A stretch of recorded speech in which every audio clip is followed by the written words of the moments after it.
Whitey and Matt, we might just delve a little bit into the Suns as well. What have they got to do this afternoon to come out with the 4 points? What are you looking forward to seeing from them? At home again. Yeah, it's easy. This helps.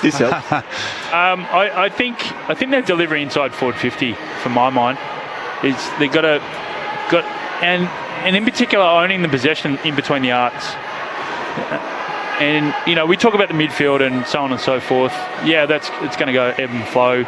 Brisbane's got a great midfield, so the Suns. But I want to see how they're going inside forward 50. How, if they can get those lead up, into their forwards. Their crummers are on the half forwards. The small forwards are getting the ball, and they're most of the play is forward to centre. Then they're going to go a long way winning this game.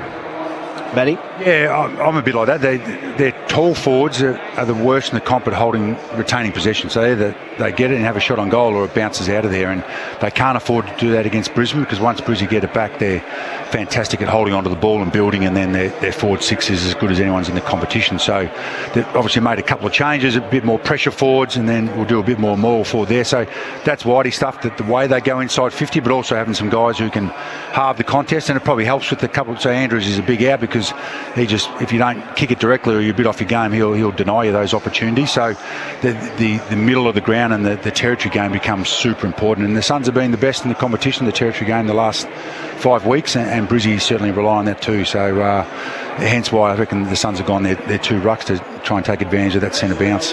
How important is it to win this midfield battle today? Because that will be it'll be a mouth-watering clash between the talent in there from both teams. Well, especially for the Suns, because Brisbane's forward 6 or 7 is going as well as anybody's. That's really helped them with their run over the last couple of months. So if they can do that, their backs will be able to hold up and pressure the ball. But if they get beaten in there, eventually, if you give Brisbane too many inside 50s, the scoreboard's going to kill you. So huge for both. And they've got a couple of outs, the Suns, and Brisbane's midfield last week against Sydney is arguably the best in the comp. Were outstanding, especially in that second half. Yeah, they controlled it really, really well last week. I thought Brisbane they were able to exploit the sweeper position, which Warner's been really good at. So they were able to get out in and under. The hits last week for McInerney were really short, really small, and they were able to get the numbers in there.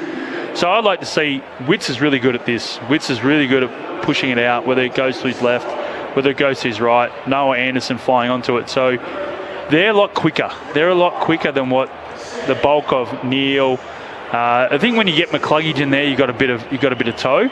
But overall, I find that the Suns are really, really quick. Flanders has been such an underrated player. He's been outstanding in the middle, and then you've got Matt Rowell, who just gets in there like a Neil and throws his body around. But it's Noah Anderson is the key for me. He can get out. He can get that brilliance. He can get that speed on the ball. So very, very, very important for them to have. If they let the centre bounce slip, and it's a lot of the forward pressure is into the Brisbane lines, they're going to have a tough day. Yeah, it is going to be a fascinating afternoon here as the lights are on. A little bit overcast here at the Gold Coast this afternoon, but definitely no rain about at the moment. So good conditions for both teams. In case you missed it, just gone full-time down in Tasmania in Hobart, and at Bellerive it was Geelong winning in the end by 40 points. So the final score 16-10-106 to the Kangaroos 10-6-66, and last night it was Port Adelaide by 14 points over the Blues at Marvel Stadium. So a good win for them and putting their top 4 hopes alive. Plenty coming up next. Roy and HG. This medal-winning duo are no strangers to the City of Lights. But, mes amis, it's not just the Olympic Games. It's the culture, the fashion, the politics, the art, the opera, plus BMX bikes and weightlifting. That's people, medals and cheese daily during the Olympics across the nation, teetering on the brink of joyful chaos on ABC Radio and on the ABC Listen app. This is ABC Sports coverage of the 2024 AFL Premiership season. AFL. On your radio. On digital. And take us with you on the ABC Listen app. Look for the AFL button. A big welcome to our Brisbane News Radio audience. Andrew Mays and Michael Price calling the action for you this afternoon here for Q Clash 27. It is the Gold Coast Suns taking on the Brisbane Lions. Plenty on the line for both sides. A top two finish in the sights of the Lions, and for the Suns, they want to play in their first ever final series a little later in September. Your experts this afternoon, Jeff White and Matthew Primus. So I'll steal a line that Pricey said before. We saw the Suns are going with two rucks, and we're doing exactly the same in the ABC Sport commentary box as well. Gentlemen, for those who've just joined us, run us through your thoughts as we head closer to the first bounce of the ball this afternoon. Handball to me. Look, it's opportunity. I think this is going to be the biggest Q Clash. In the past, you've had the Q Clash at the start of the year has been really exciting, who's going to win. But this is the most important one in the history of the Gold Coast Suns, because, and also there with Brisbane Lions going for finals. But this is the opportunity for the Suns at this time of the year to take an opportunity to get the 4 points against the neighbour up, the M1, and get it, have a chance of making finals. This is the one. This is the biggest Q Clash in the history of the Q Clash that's been around. Yeah, exactly right, Why. There's just so much riding on it. And the Suns still have a easy draw the last couple of games. West Coast, Richmond. So if they can win this, eventually they've got to win one on the road, or vice versa. I suppose they're probably due to drop one at home too. You can't keep winning. But if they win this, geez, their final chances are certainly alive, and they're right amongst it towards the end of the season, which is what they're all about. Where Brisbane, to top four. So first time, as Whitey's mentioned, first time ever that there's more hanging on to it than just the 4 points for this rivalry game. Good crowd building as well. A sellout this afternoon, and we're seeing pretty much every seat being attended to by kids, mums, dads, uncles, aunties. There's a nice buzz around what is a very important afternoon for this footy club. So no late changes in the game if you're just joining us as well. So Gold Coast sub will be Tom Berry, and the Brisbane Lions sub will be Connor McKenna. A few changes for both sides that were named a little earlier in the week. We saw Berry, Witts and Roses come in for the Suns. Walter, Sexton and Butterick all omitted from the team that lost to GWS last week. For the Lions, Morris, Pryor and McKenna come into the lineup. Joyce out injured, as was Andrews with that concussion. Revel has been omitted. So that is how we stand with a couple of minutes left to go. We'll get a couple of predictions, gents, before in the final moments before the first bounce of the ball this afternoon. Who are you tipping and why this afternoon? I'm tipping the Suns by 4 points. I think they're home record, and a couple of the key outs for Brisbane down back, and I like the better balance of the Suns have picked this week, and it just has a feel as if Dim has picked the team not just for expectations and experience to win this game. I am going with you there too. I think it's just a big loss for Harris Andrews, really big loss, and hard to replace. And how they've picked their side, the Suns, a lot of small forwards that are really, really good at getting in and under and getting that ball in forward. So I'm going the Suns. Players heading towards their starting positions. Pricey, tip from you? Look, I hate to make it unanimous, but I'm going for the Suns by a kick. And it's only because of the loss of Harris Andrews. The midfielders will take care of each other, but I think they're going to be stretched up back. There's a couple of Suns forwards that play really tall, like Lukosius and Long. I reckon it's going to be difficult enough dealing with those guys. And not breaking news, but hit Woods down back.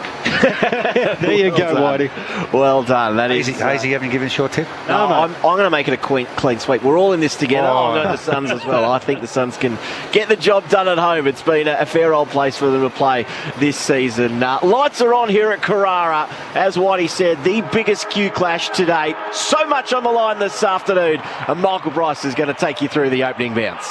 And Jared Witts has won the toss, and the Gold Coast will be kicking to the right as we're looking at it, and that is the southern end here at Carrara. Perfect bounce to start. McInerney got it down to Neil. He got knocked over immediately. High shot from Rowell. Free kick Brisbane. Advantage was paid. McCluggage, no. Umpire's going to bring it back. So it'll go to Lockneil. Handball off to Zorko in the bright yellow boots. A long kick inside 50. Danaher the target. Collins just got in front of Danaher beautifully. Used his body.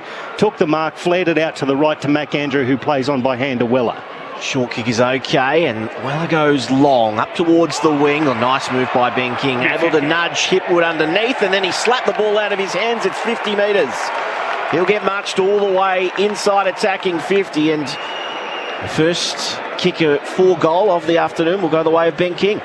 And a great start by Collins. He is the best one-on-one defender in the competition. It's amazing. You watch him play in athleticism and all that, and you think he's not going to get it done, but week after week he gets the job done. You just want King to go back and stop this after last week. Yeah, it was an issue for him last week. I wonder how much of that is buzzing around in his head at the moment as he approaches 50. He'll kick from about 47 out. It's at way left. Might just sneak in for a behind. It does. That's the first score of the afternoon. Not sure that's quite the confidence booster he was looking for. Right off the instep. But it is the lead for the Suns by that solitary behind. 45 goals, 19 for the year. We'll make that 45-20 now, but 0-3 and 3 out of bounds on the full last week for a guy who can kick spear straight as Brisbane bring the ball back in. It's with Jackson Pryor at left half back. He tries to measure a pass to Jared Berry. It got to him on the bounce. His looping handball into the path of Bailey. Got knocked on to Logan Morris. Immediately tackled to the ground. Great tackle by Nick Holman of the Suns, and the umpire will come in and ball it up right in front of the ABC commentary box on the wing here, just about 5 metres inboard. Plenty of instructions from the benches right in front of them. Witts wins it down. Humphrey was there. He turns tackler in the end and forces Zorko over the boundary line and out of bounds. We'll have another stoppage on centre wing. Ball to be tossed back into play. So Witts in the ruck early against McInerney. That's going to be one of the fascinating battles this afternoon. Makes his way to the front and then palms it down. Neil there first for the Lions. So clean. Works the 1-2 with Zorko around the boundary line. He's at half back. Chews off a little bit more than he should have. And it's intercepted here. Nice mark by Graham, who goes inside attacking 50 all the way to the top of the square. As the mark not quite low the ground level. He misses from the top of the square. Oh, just forced it onto his boot a little bit too quickly, and it's through for another behind. Golden opportunity, 2 behinds. They lead by the Suns. And Zorko plays on very quickly. It's a very long kick, goes beyond half back. Nicely reeled in there by Jared Berry. He passes it onto the central wing to find Archie. Archie, a beautiful pass into the path of Charlie Cameron. Didn't change stride, had a bounce, went past 50 and bang. There's the reply to all of that action down at the Gold Coast end from Brisbane. The second inside 50, 1 inside for Charlie Cameron and his first goal. 1 straight to the Lions, 2 behinds to the Suns, 4 points the margin, 3 gone first term. That's the danger, isn't it? That's how their transitional running, Brisbane, is just outstanding. The ability to run on a 45, create, and the kick to Cameron from Archie was just lace out, didn't even break stride. Now, the best in the competition, I just read before, coast to coast from kick-ins in the last 6 weeks, and not a huge score source, but wow, we saw it on show then. Some beautiful foot skills and power running. That was outstanding end-to-end footy here, and a fast start, and Charlie Cameron was able to celebrate with a few lines down in that pocket. So a good win for the Lions to start Q Clash 27. They lead by 4 with that Charlie Cameron goal. The other game on, of course, this afternoon is St Kilda and Essendon, opening stages of the first term, and it's the Bombers by 2 points. Meanwhile, Rayner's in hard and low, and it's a ball up, and a little bit afterwards as well with Graham. Just got involved, a bit of shoving and pulling of jumpers. Careful not to give away a free there. 2 bulls going at each other then. Yeah. Tossed up. Witts down to Neil, Ashcroft, Archie, all by hand. Douglas pushed off the kick, lovely intercept. Now Anderson on the outside of his boot gets it to full forward. Zorko was there. He overran the footy. Onto it, Flanders dribbling kick towards goal. Always lacked the penetration, and Hipwood fumbles professionally over for a rush behind. So the margin back to 3 points in favour of the Lions. Once again, they bring it in very, very quickly. It's with Darcy Wilmot. Still inside his defensive 50, at just barely the distance to McCluggage. Oh, he's turned it over McCluggage. He was going laterally inboard. It was cut off by Bailey Humphrey for the Suns. 70 from goal. He's just in front of the interchange benches, receiving some instructions. Now he kicks it long into the pocket. Looking for Moyle. It floats over the back. Punch there, in fact. Rove by Wilmot. Handball off to Lockneil. His kick is aggressive. It's dangerous. It's turned over. It's intercepted for the Suns. Going back, it looks like Joel Jeffrey's got it. So the Suns would be really happy with at the moment. Already they've had 3 intercepts on their half forward line, which is what they want. They want to get those turnovers, and just shows that their attack to defence at the moment is switched on. Joel Jeffrey from the Northern Territory, one of several involved in the Gold Coast Suns list. His dad, Russell Jeffrey, a member of the NT team of the century. 45-degree angle to the left. He lets go from just inside 50. He leans back on it. The umpire does a fair bit of work. It's 1 behind. So 4 behinds to the Suns, 1 straight to the Lions. It's 2 points, the margin. The Lions, they bring it again really quickly again. I mean, all the attacking here, the Suns with no reward on the scoreboard. Lester has it at right half back. He goes back inside defensive 50. Well done by Wilmot. Always something happening when he's got the footy.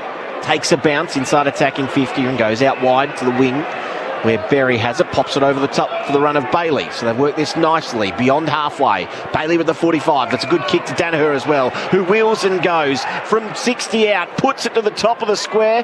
Who can get there? Down in front was Rayner. He roves beautifully. Back to McCluggage, who was in a bit of space. On his left, snapped, bang! Make the most of your chances, and that's what the Lions are doing. 2 entries inside 50 for 2 goals. And the margin is 8 points in favour of Brisbane.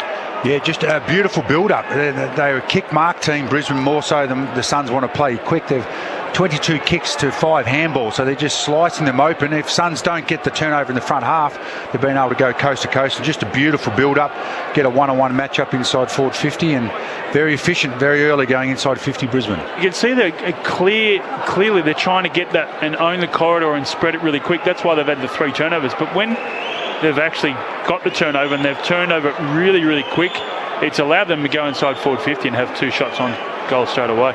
Yeah, and that's sort of killing Dimmer. They've done some great stuff, Whitey, to turn the ball over, but they haven't made them pay. And Brisbane are certainly great at getting ahead on the scoreboard early, the best team in the competition in that regard. Plus 21 in disposals already. Brisbane 32-11 early doors in the game. So Moyle's gone into the middle now against Oscar McInerney. I'll call that one a draw at ground level. Oh, Neil imposes himself on the contest, broke through a couple, the handball backwards. Got it off to Jackson Pryor, tries to measure the kick to Fletcher. In front was Closey, did well to get the ball to Bodie Yule and tapped it out there. The strong young man gets it back to Closey. His kick semi-smothered as it bounces towards the commentary wing. Zorko gathers, spears a pass, barely the distance. It hit Kai Lohman, 70 from goal. He lowers the eyes, hits Danaher. Beautiful kick from Kai Lohman. He's a great exponent of it. And Joe Danaher will sit back and wait for all options as he takes a shot 30 out, 45-degree angle to the left. Love the way Brisbane's playing at the moment. When they lower their eyes, they're hitting the first option, bang, and they're hitting it really, really quick. They're working for each other and spreading really aggressively. No, it's early, but 84% kicking efficiency for Brisbane as Danaher comes in.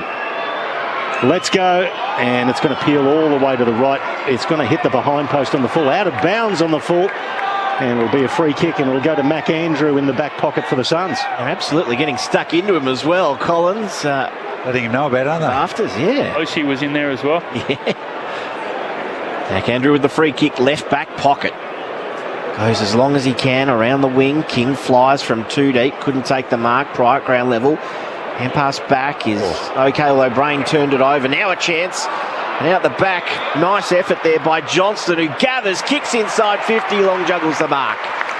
40 out directly in front. He can go back, and for Gold Coast's sake, he'd be wanting to make the most of this opportunity. Yeah, that's why you don't want to play a handball game against the Suns, because they'll sweat on any kind of loose possession or turnover, and they certainly did then. Once they won it, quickly they get forward, and they've got, as we mentioned, a great forward line in their forward half to take advantage of any turnovers in that area. One behind for Ben Long already this afternoon. Starts his approach from inside the centre square. He'll kick from 48, leans into it. That's much better. And the Suns have their first. They're on the board. And the margin is back to 2 points in favour of Brisbane. 2 straight 12 plays 1-4-10. We've played 8 minutes or 10 minutes rather, in the first term on ABC Sport. So it's half forwards, the Joel Jeffreys, the Humphreys that have come up. They're the ones that get involved in between the arcs. That allows when they go forward, they have there's space up there forward, and it's about keeping their width. In that situation, Long was in the perfect position. Really good kick inside forward 50. With Brisbane, they love to have it high, love to have it bombed inside forward 50. That's where you've got to be really, you've got to have some poise and be patient to hit it down low. So we're back into the middle as the sun sets here at Carrara. The lights are on and the pink hue above the stands takes over. Moyle for the Suns got the ball out. It was gathered there by Bailey. He lets loose the ball when tackled. Through the hands, Holman to Flanders. Flanders now flares it out wide. The kick a bit too much there for Lloyd Johnston over his head. And it goes over the boundary line on the Nerang River wing for a throw in. Just noticed in the stands too, there's a whole bunch of the schoolboys and schoolgirls here. They're here for hockey, they're here for rugby league, they're here for soccer. It's all happening. We're made up with his son, all from Victoria, loving the sunshine, up here for a week. I wonder he couldn't get a ticket this afternoon. Toss back into play. McInerney won it down. He then fought hard at ground level. The hand pass was good to Dunkley, out to Ashcroft, who turns off one step. His kick lacked a little bit of penetration. Hewlin takes the mark, goes inboard. It's okay as well. And they can flare this across as Ballard leaves it in the end for Collins, who marks just behind halfway on the AFL logo on the wing, broadcast side.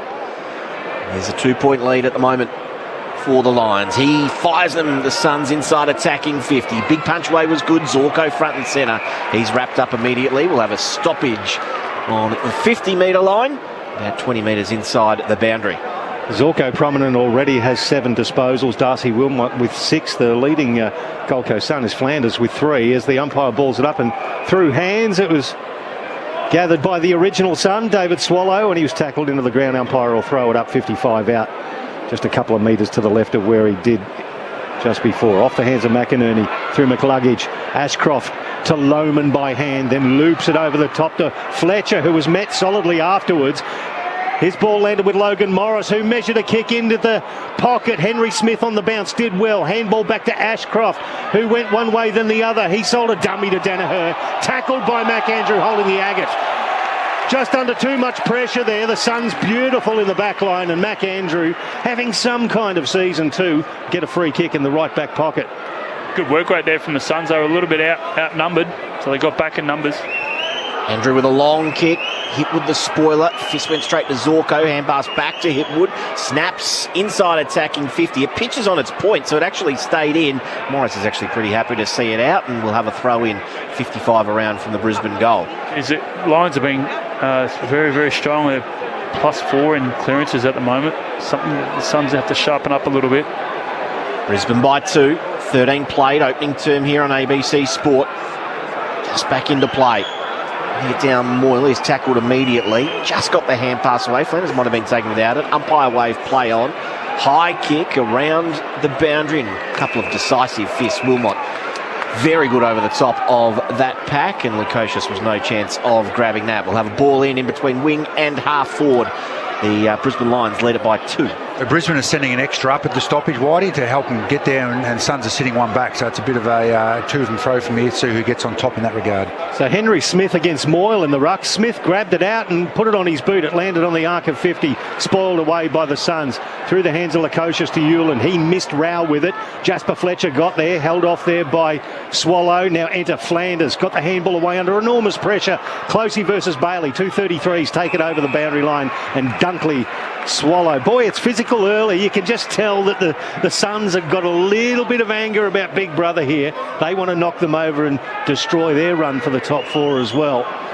You just see it behind there. Bailey on Rao, and Fletcher. Close attendance to Noah Anderson at the stoppage. Now it's Witts versus Smith. Smith did well from the back position. Got it back to Wilmot. Tumbles it inside 50. McAndrew again. That's the spare, Pricey. Sorry, that's the spare. They're letting Brisbane have one at the coalface, and Suns are having one behind the ball. Andrew goes short to Ballard. Outside of defensive 50, couple of metres inside the boundary. If they put enough pressure on, though, they want to force kick that +1, so they're able to have Andrews intercept. Ballard kicks long to the wing, and that's a strong mark in front. Graham on that occasion looks wide initially. He's going to go there in the end too. because Bailey Humphrey had made a little bit of space, and he keeps it low, going inside, attacking 50 and up, taking a lovely mark is King over the top of Hipwood. Just read that beautifully, and it was a good kick too. It was a good lead too. He worked at one stage there through the corridor. They had to double back, so it was a good, nice weighted kick for him to run and jump at it. That's 2 marks now he's taken on Hipwood, so targeting him a little bit. This part has been the problem for Ben King over the last fortnight. Hopefully he's got his kicking boots on. In he comes, and that one's the other side. Again, very lucky just to sneak it in for one behind. So one way to the left off the instep, and that one almost out of bounds on the full. Sneaks it in. He's, as we've mentioned, he's normally just such a fluent kick for goal, but that run-up is all over the shop at the moment. Yeah, last week it must have destroyed the confidence there. 6 shots and 3 behinds as a result, as the Lions bring it all the way up to the middle. Kai Lohman, the handball to Wilmot. He was tracked by Bailey Humphrey. Great chase down tackle holding the ball. So he's standing just forward of centre half back now, Bailey Humphrey. Yeah, it's something you don't want to do against the Suns. You play quick, you invite their tackle pressure, and that's what they love. Goes wide out to the left to find Lockie Weller, out to the Nerang River wing to Jared Witts, back into the side after a back injury this week. Short kick is okay. Finds Rowell. That's what the Suns are trying to do, get over that centre half forward line, which they've done. This is a penetrating kick, although Hipwood positioned himself beautifully in front of that pack. No contact from behind, took a good mark. Short kick is okay too, to Berry, who wanted to go quickly by hand. He did, or it's going to be 50. Did he hand pass that, or was it knocked out? Yeah, Andrew reached around and grabbed his arm as he was trying to do it, Maisie. Well, he plays on quickly, does Jared Berry. He's looking for Danaher, who busted in front of Collins, but there was front-on contact after he beat Sam Collins. One of the Suns players, was Charlie Ballard, got back there with the flight in his face, and it's going to be a free kick to Joe Danaher. Again, it's only 20 metres out directly in front, but all bets are off. A straight run-up or a snap? He's giving it the straight run-up, but he's off the Dennis Lilly run-up too. He's got a good 40 metres going. And Sam Collins just chats to him about which way you're going to go, Joe. So Joe Danaher, this could really hurt the Suns after 6 shots for only 1 goal. The Lions 2 straight. Joe strolls in and hits the post from 20 metres out directly in front. Are you kidding me? Matt Primus. What's going on with that? That's why they got into him at the start, didn't they? Collins got at him with his head and he sprayed one out of bounds on the full, and definitely wasn't a fluid motion, that one. 2-1-13 plays 1-5-11. It's the Lions by 2 points as the Suns bring it back in. Beautiful mark by Andrews from the kick in. His kick is high and wide. King marked it a centimetre inside the boundary.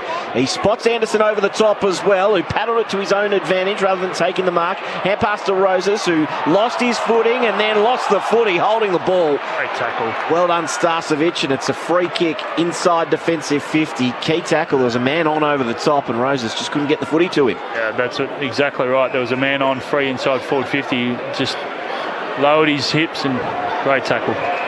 So Starcevic welcome back into the Lions side last week, and brings a little bit of starch as Zorko again gathers the ball. Another short pass to find Zach Bailey. That's what they're trying to do. The Lions, they're short pass. They're pulling the trigger really early. They want to avoid this long down the line stuff. Well, they didn't avoid that as Rayner flies from the back, front and square. Holman, handball Swallow, handball to Jeffrey, back to Anderson to Jeffrey on the wing now. Speculating handball worked out. It's going to land in the hands there of Rowell, and it goes back to Lukosius, who has a ping from 50 and just misses to the left. 1-6-12 plays 2-1-13. It's a 1-point ball game. The Suns should be 4 in front. Jeez, they've had their chances, the Suns, in this opening term. From the kick in, Lester to the right back pocket. McCluggage takes the mark. McCluggage works this one further round to Archie. Yeah, the most short kicks, lateral or backwards kicks they have in their back half, and you can see that in their build-up. Although he's going to kick this long down the line. God, don't guess there. Long kick as far as he can. Rayner's there. He's in prime position, takes a strong mark. Why wouldn't you? Yeah. So Rayner, attacking kick here. It has to work. It does for Bailey as well, who hit the accelerator, got to 50, had a ping and missed the lot. Can someone pump up those footies? When they get it in the corridor, though, they're just whooshka. They've got run from behind, and they're going really, really quick, the Lions. You reckon there's a touch of deflate gate going on here, mate? Well, there's something. Yeah, it must be. The Suns bring the ball out now. Lukosius made his way down to right half back. He's directing traffic, and that is an aggressive kick. It's going to be beautifully read there by Starcevic, who took it, ran to the middle of the ground, and then duly turned it over to McAndrew at centre half back for the Suns. He goes back up the guts and turns it over to Dane Zorko. It's the old foursome backs as we used to play at lunchtime at school. Zorko kicks it straight down the middle.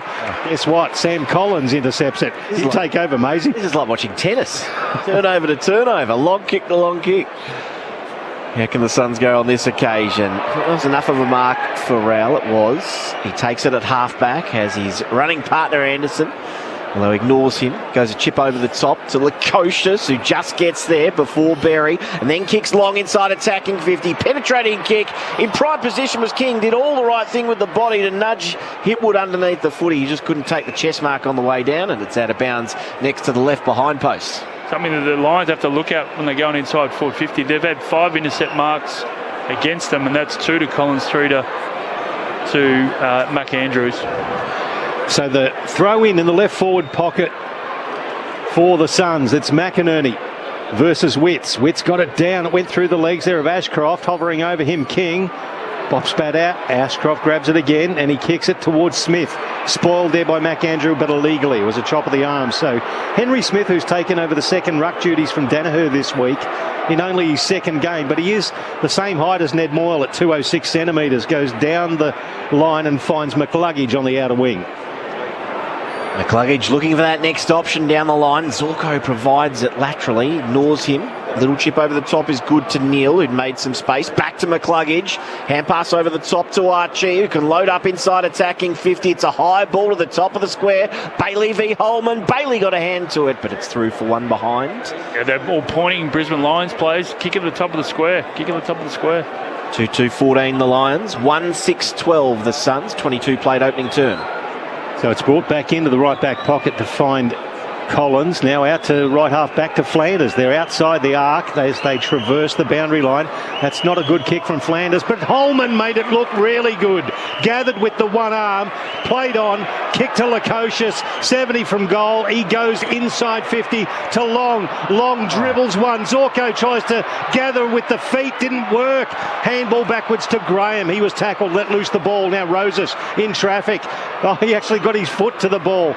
Travelling back there, that's a high shot. Shadow Brain was brained basically, and he will get the free kick in the left back pocket.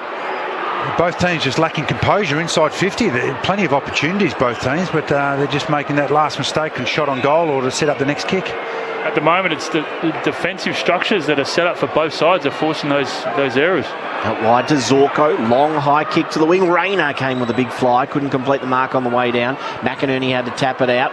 He got it to the advantage of Dunkley to Rayner, who's tackled beautifully by Holman. It's on in back play as well here as McAndrew goes in to sort out a couple of his teammates. I think it's Witts and McInerney. How's that for a heavyweight battle? And it's going to be 50 as well. They're still going, those two. Big dinosaurs. So Witts finally gets to his feet. He's going to have a rest too, as the interchange bench is 10 metres away. McAndrew's still getting stuck into Ashcroft and McInerney below, but it will be Nick Holman who will have the chance to kick the second for the Suns. They were the umpire was trying to get Rayner to stand on the mark, and he wouldn't come back to the point that he wanted to, and that's where it's caused the 50. So Nick Holman will kick this from about 40, 45-degree angle to the right. Left foot up. Kicking has been a problem. 1-6 the Suns. He straightens the angle, and that is how you kick through the middle. Gold Coast have their second. Holman has his first. And the Suns now go to 2-6-18. They have the lead for the second time this afternoon. 2-2-14 the Lions. We've just ticked over 24 minutes in the first term. I'm looking forward to the next ruck contest in the centre bounce between Witts and McInerney now. Oh, and Witts is smart, mate. He's gone off for a rest because he had no energy left. But I tell you what a concern is for Brisbane. That's 8 inside 50s Gold Coast for 8 shots on goal. So if they can fix up a bit of their accuracy, they're in a bit of trouble very early on. They're generating a lot of easy shots. Their accuracies, as we've mentioned so far in this first quarter, has been horrible. But some danger signs early. I'm sure the Brisbane coaches box will be all over that. St Kilda by 10 points over Bombers deep in the first quarter at the Docklands as well. We'll keep you across that all this afternoon, plus plenty of Olympics action coming up this evening. So McInerney versus Moyle. Call that one a draw, but the Suns at ground level have got the ascendancy. Flanders, he turned it over. Lockneil, he turned it over, and Rao picked it up. Bullocked his way backwards. The handball to Ballard. That just attracted a couple of Lions. Lockneil tackles him, as well as Ashcroft, and the ball will be balled up just forward to the centre circles, slightly towards the outer wing in favour of Brisbane. McInerney beats Moyle to the ball. Moyle smothered it off his boot, and now it's with Bailey. The handball to Rayner, who burst through traffic. A long kick towards the Danaher. He reached out and grabbed the top of the square. That's how you do it. Play on without a thought. As John Kennedy said, don't think, do. And Danaher did. 3-2-20 the Lions to 2-6-18 the Suns, back to a 2-point margin. Oh, and Rayner, wasn't it? That was what we saw last week. I think 5 or 6 times he just put his imprint on the game. He contested ball, won it, broke through tackles and got the ball inside 50 and kicked goals. He hasn't had too much of it, a couple of aerial contests, but that equation there, picked up the ground ball, burst out of the traffic, and then a beautiful kick over the back to Danaher, and he certainly wasn't keen on having a set shot at the top of the goal square. I don't know who, it might have been Ashcroft, but the player that got it from below their knees to get it to Rayner was super clean, in and under, through traffic. They're now 9-3 in clearances in favour of the Lions at the moment, so they're dominating in and under, and also the ability to spread. Bit of everything for Joe in this opening term, on the full poster, and then kicks it between 2 opponents from the top of the square. He has 1-1 for the afternoon. Now, He kicked a big O. High. so clearance going the way here of the Lions. Quick hand pass to Ashcroft from McInerney. He goes deep inside, attacking 50. Joe Danaher from 4 deep. Couldn't take the mark. Rayner heard a voice, although he turned it over by hand. Andrew there for the Suns. Hand pass out wide is okay to Jeffrey. Looping handball will be okay to Johnston, who cuts back inside nicely. Then a long kick to half forward. King's got to go from behind. He forced a contest, brought it to ground. Now they've got to get to work. Hipwood there, didn't absorb the tackle, but Zorko was there for support. Hand pass to Lester. Lester across the face of goal. It's a good kick, and he finds McCluggage, left back pocket. He's almost been in career best form, Ryan Lester, the veteran, as he penetrates a kick. Is McCluggage through 3 Suns. He actually hit Logan Morris just forward to centre wing now. They're working hard at the Lions. Their transitional running is superior at the moment. Their Suns are setting up a zone, but they're not working hard with them. McCluggage received it, went backwards now to Archie, who retreated back inside defensive 50 to Jackson Pryor. The son of Michael, the former Essendon player, goes out wider, just forward of right half back to find Josh Dunkley. He holds it up. Now he wants to measure a kick to the wing. Jared Berry up against Closey. The younger man did beautifully. Closey got it off to Anderson, now to Lloyd Johnson. The other Darwinite. The outside of the right foot was just too cute. Didn't go the required distance, I didn't think, but Zorko cut it off for possession number 11. He's been a busy man, Dane Zorko, in this opening term. Chips back inside. Wilmot has it. Thought about going immediately. He's happy just to pause for a moment here. 28 played opening term. 2-point margin in favour of the Lions. Takes off as he's called to play on Wilmot, then goes long. Andrew at the back. Oh, geez, he put his foot out awkwardly there, looking for someone to jump on, and there was no one. That's his 4th intercept mark. Yeah, they're doing well. The Suns are forcing them to kick long down the line. Their forwards emptying out, taking away the short kick, and that's playing into their advantage at the moment. Took the mark, kicked it out wide to Closey, who'll dart back inside. Oh, Anderson had to go at it with the one hand. It was almost kicked over his head. A turnover ball here.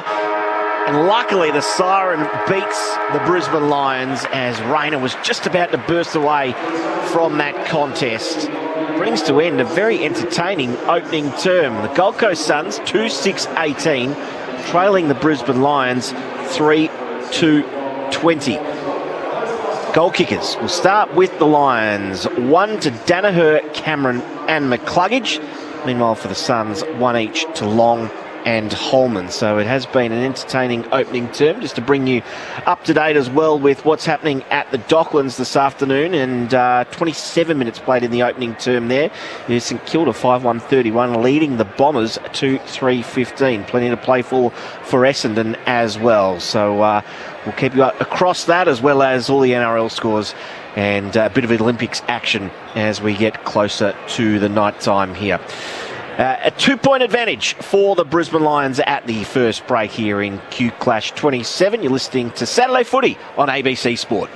Tune your mood with the ABC Listen app. Get swept away in a podcast. Do you do that? Oh, Richard, of course. Choose the news that suits you. I'm Matt Bevan, and this is If You're Listening. Call live radio shows. So you were terrified? I don't know. Listening to your show got me through it. And find a playlist that moves you. Anytime, anywhere, every day. Life sounds better with the ABC Listen app. This is ABC Sports coverage of the 2024 AFL season. Every match on the ABC Listen app. Look for the AFL button. Nicely reeled in there by Jared Berry. He passes it onto the central wing to find Archie. Archie, a beautiful pass into the path of Charlie Cameron. Didn't change stride, had a bounce, went past 50 and bang. There's the reply. Bailey with the 45. That's a good kick to Danaher as well, who wheels and goes from 60 out, puts it to the top of the square. Who can get there? Down in front was Rayner. He roves beautifully. Back to McCluggage, who was in a bit of space. On his left, snap, bang! Make the most of your chances, and that's what the Lions are doing. And out the back, nice effort there by Johnston, who gathers, kicks inside 50, long juggles the mark. 40 out directly in front. He can go back, and for Gold Coast's sake, he'd be wanting to make the most of this opportunity. Starts his approach from inside the centre square. He'll kick from 48, leans into it. That's much better.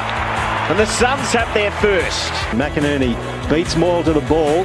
Moyle smothered it off his boot. Now it's with Bailey. The handball to Rayner, who burst through traffic.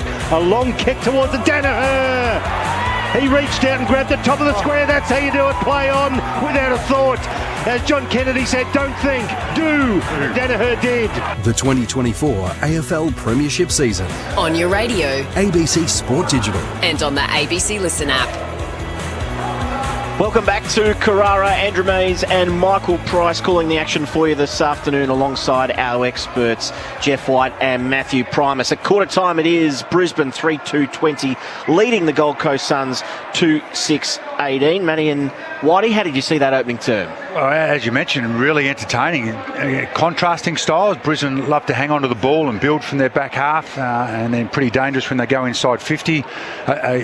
Stoppage dominance they had, and they had an extra up there which allowed them to have the stoppages. They weren't able to score from it, but able to get some territory. And on the flip side, the Suns just sweated on any turnovers, and when they got that, they generated, as we spoke about in that quarter, a hell of a lot of shots. So I reckon both coaches would be happy with how they're going. Dimmer would probably want to tighten up a little bit on the clearances, and Brisbane would be worried about how easy the Suns are scoring. But I reckon both coaches would be saying, hey, we're doing a lot of things right. Let's keep it going. I don't think there'll be too many changes, but it's great to see the contrasting styles. It's really good, and if the Suns could kick straight and King get his confidence back, they'd definitely be well in front. You're spot on there. With the turnovers at the moment, Brisbane's got 20 to the Suns 13, but it's all about that taking a risk factor, trying to hit that kick inside into the corridor on the 45, and what will generally happen, a lot of gaps will start appearing. So the heat's on in the first quarter, but then they start the rotations, and then there's players are starting to fatigue. So I'd like to see Brisbane continue to keep doing that. The intercept marks is the big one for me. There's 20 to 13, and that's in favour of the Suns. So they're reading the play well. That means that the pressure they're putting through the arcs is putting Brisbane under the pump about kicking it long inside their forward 50, which is playing into their hands. So Brisbane's got to tie up a few things like that, but when the Suns get it and they pull the trigger, they look extremely dangerous. They just don't overpossess the ball, do they? They get it and they play direct, where Brisbane will hang on to it to protect their defence, where the Suns will just... I think they've had 30 less possessions, the Suns. They just play direct and will make you pay. So, and I think they went to the scoring in there, although the flag we're looking at here looks a little bit limp, but I think the breeze is coming that open then here, so that the Brisbane will be kicking with a little bit of advantage this quarter. And that's where the half forwards come into play. Jeffries, Young, they come up and then they get used through the midfield, and that's where they have the ability to go forward and have an open forward line. Damien Hardwick pretty relaxed talking to his troops then. 2 points to the good are the Lions, 3-2-20, leading the Suns 2-6-18. In case you missed it a little earlier, it was a pretty comfortable win for Geelong. So they've fired themselves into third spot at the moment on the ladder, winning by 40 points. Quarter time down at the Docklands, and it is a 16-point margin in favour of the Saints against the Bombers, who will need all 4 points this afternoon with a tough run coming to finish their season. So back in the middle, players just getting to their positions and everyone waiting in anticipation for the bounce of the ball in this second term.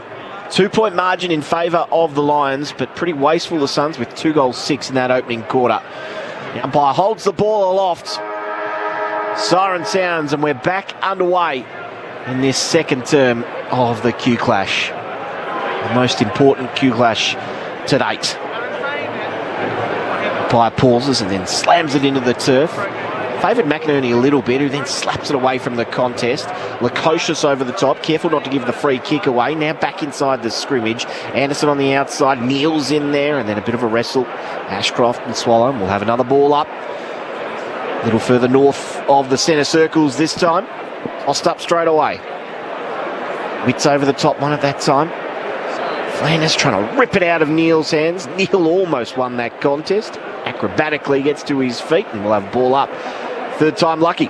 Come on, Witts, here you go. We'll have another crack. They're wrestling each other. Witts got that one out, but Archie gathered it for Brisbane. He turned it over. Humphrey lowers the eyes, hits King in front of Hipwood. That's his third mark, and he takes it 45 out, but he's on a very tight angle to the right. Great kick. And that shows where the half forwards come up to the stop play there, allows that openness for King to lead into. So for a man who's kicked 45 goals, he's second on the ladder for the Coleman. But 0 goals, 5 and 3 out in the fall from his last 8 shots. Comes in from 45. He strikes this one reasonably well, but it's pulled to the left. Witts! He's grabbed that on the goal line. Oh, they won't like that. The Big O's protesting, but big Jared Witts has taken it on the goal line right next to the goal post. He's going to have a crack at this one. Left footer, Pricey. Right foot. There he goes, the right foot curler. Oh, yeah. Don't worry about that from the big man. He is running back and celebrating. And they're all giving him the double high fives. Big Jared Witts on return to the Gold Coast Suns side this week. Kicks a ripper to get their third and put them back in front. 3-6-24 plays 3-2-20. And we've played 2 minutes of the second quarter. Matty, you attest to this. Nothing better. Nothing better. There, no better feeling. You've been wrestling for a quarter. You go down, you kick one, and then you go back to the centre. The hair stands up the back of your neck. You're ready to go. Yeah, love it. And I love the pressure at the stoppage. So once again, Brisbane had an extra up there. The Suns sat one back, but as Whitey mentioned, Suns half forward put pressure on the extra player that Brisbane had, forced a turnover, and then into an open inside forward line for the Suns. Great finish by Wittsy. An early win for Jared Witts. This intriguing ruck contest this afternoon. By Stevic slams it down. Witts won that again, although Brisbane try and get the clearance. It comes almost the way of Pryor. Fletcher was excellent diving through there. Got it to Neal. He was swamped immediately. And such was the pressure that Brisbane have been forced all the way back to half back. So stoppage would take place, 60 out from goal. Tossed up. Witts slammed forward. Onto it was Neal, gathered nicely, hand pass to Dunkley, who slams it on the boot, and then a long kick forward is okay. Good mark by Smith, nice set of hands. And it's going to be 50 as well, I think, or is it? No. Oh, that was close though. McAndrew a little restless on the mark there. And just given a little bit of leeway. So Smith will come in and try and kick his first goal in AFL footy. It's going to be a long shot. He'll have to kick this from about 55. Over the fingertips of Mac Andrew. He hits it wide, very wide. It's not going to make the distance. Archie couldn't take the mark. Lohman there to Rove. He was looking for a teammate, and it doesn't quite get to him before it goes over the boundary line and out of bounds. So, ball in to take place. 50 around from the Brisbane Lions goal. They currently trail by 4 points.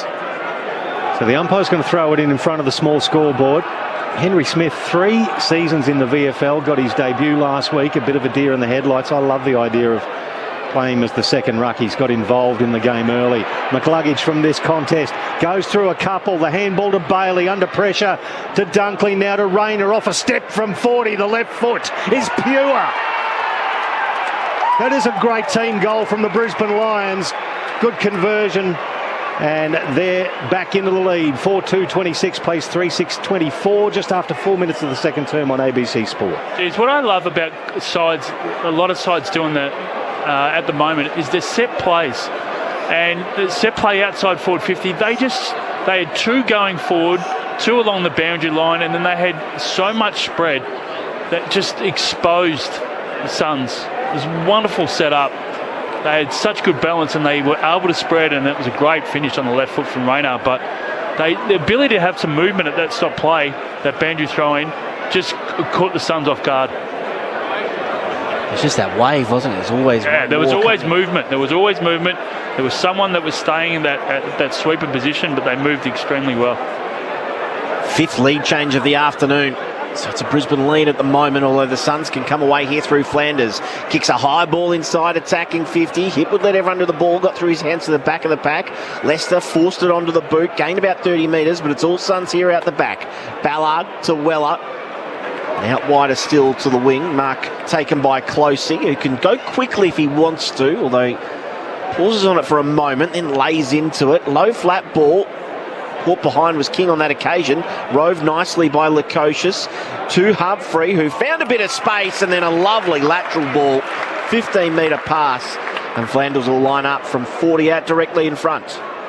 It's just a beautiful composure. That's twice he's got the ball inside the 50 area and made the correct decision here and given them 2 nice shots on goal. They've really turned their centre bounce around this quarter. The Suns have won the last 2. They were 4-1 down in the first quarter, so it's an area they identified and fixed it up early on. Good pressure there inside forward 50 then to force Brisbane to kick it long, because they were set up really well behind the play.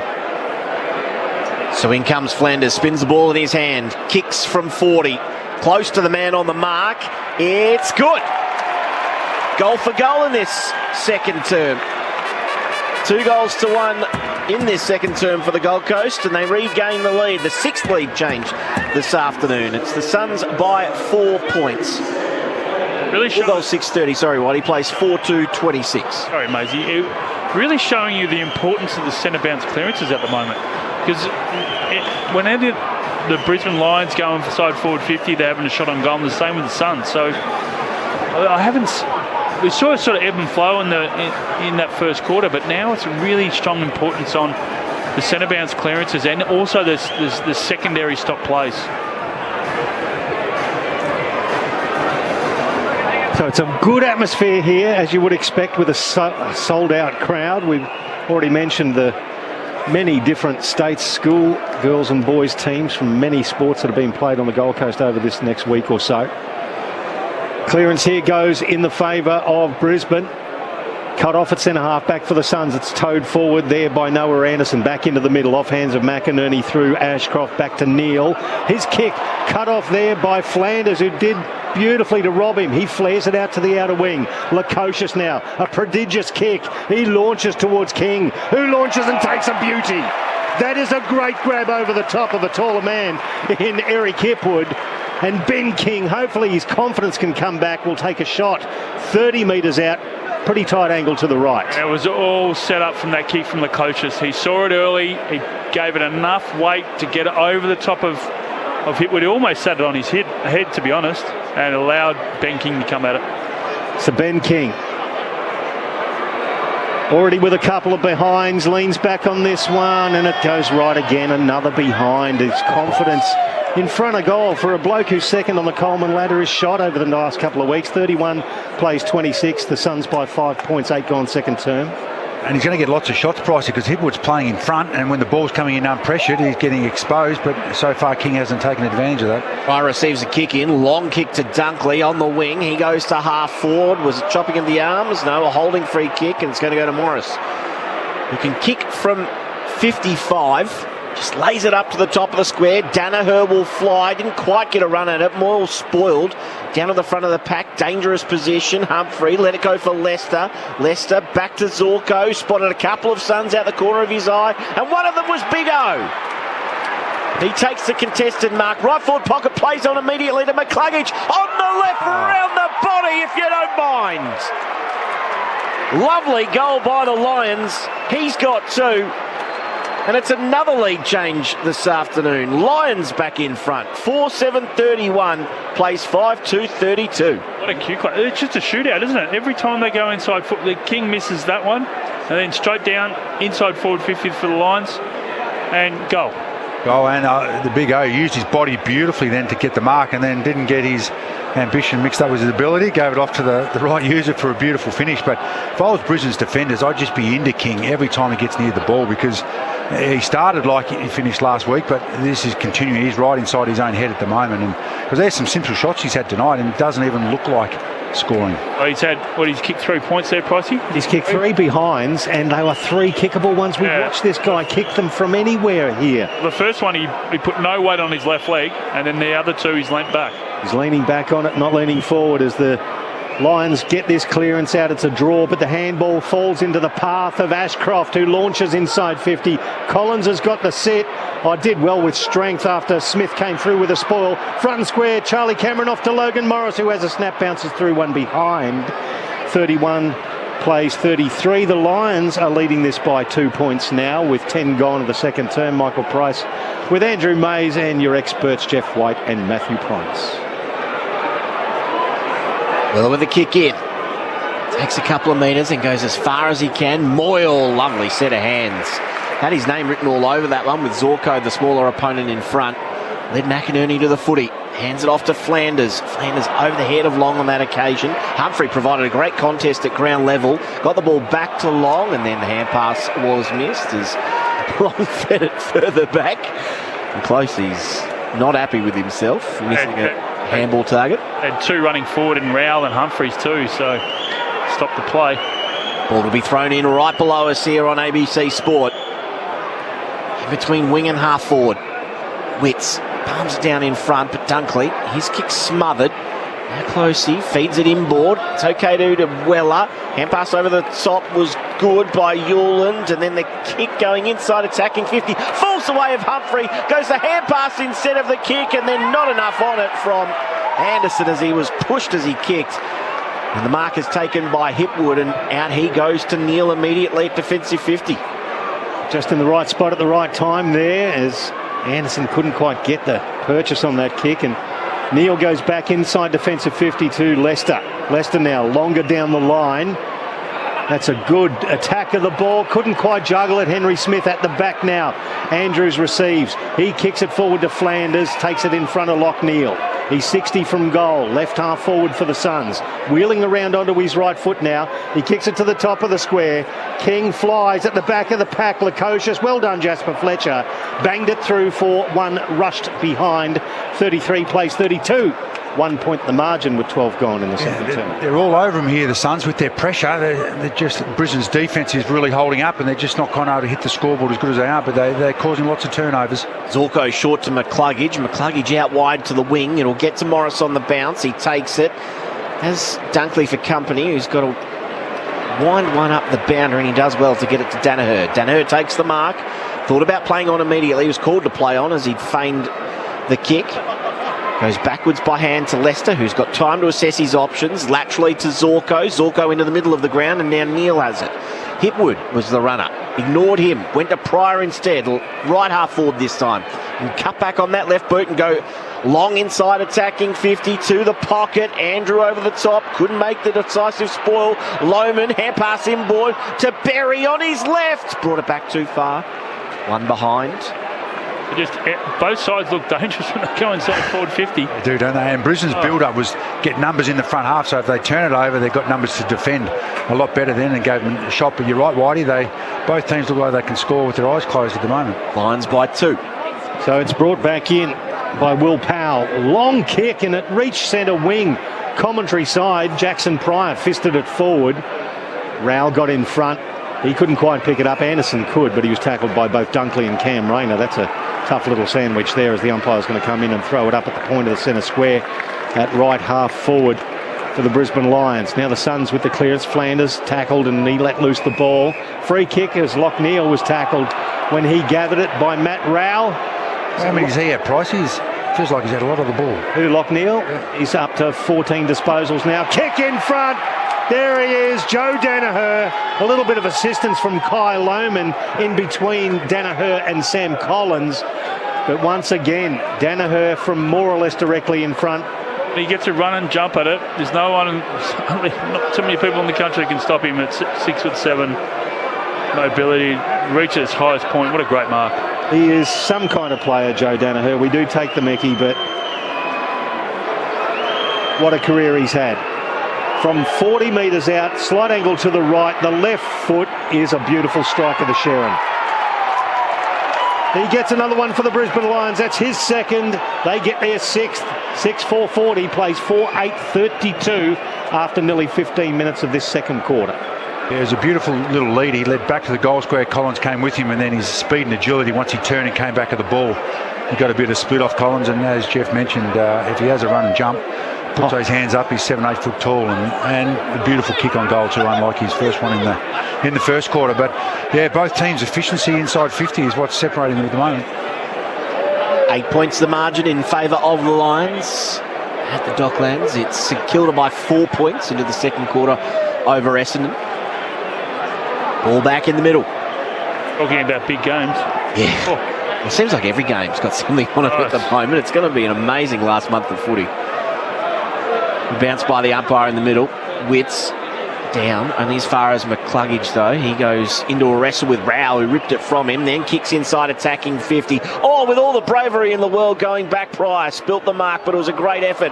Now pushed off, it was Hitwood, allowed a couple of Suns in, and it's going to be a free kick, is it? Yes. Too high. So I think it's Graham getting the free kick, and he'll line up from 40 out directly in front. Chance for another goal. Who was that going? Was that Pryor going back? Jeez, that was hurry. That was a lot of courage doing that with King coming the other way. Unlucky not to just hang on to the mark as well. So Graham to come in now. Starts his approach from the centre square. He'll kick from about 45. Started approach. Keeps it low. He struck that pretty well and he liked it off the boot.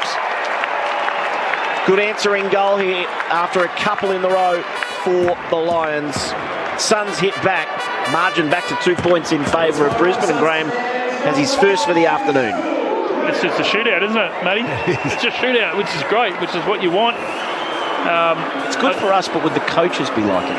No, they wouldn't. They wouldn't be at the moment. But they'll be trying to rectify what it is that's breaking down. At the moment, the Suns have been on top in this quarter from the clearances. So that's where they've got the ability to go inside forward 50 on a number of occasions. So, but it's Brisbane's ability to use the ball really with speed going inside their forward 50 that's getting them scoreboard pressure. So back into the middle of Carrara. Beautiful evening for football, clear skies, around about 19 degrees at the moment. Ball's pinging about this field as Henry Smith got over the top of Witts in the middle, slapped it down to the Brisbane's advantage. He got it back by hand. What's he going to do with it? He turns it over, still pursuing it with Rowell on his tail.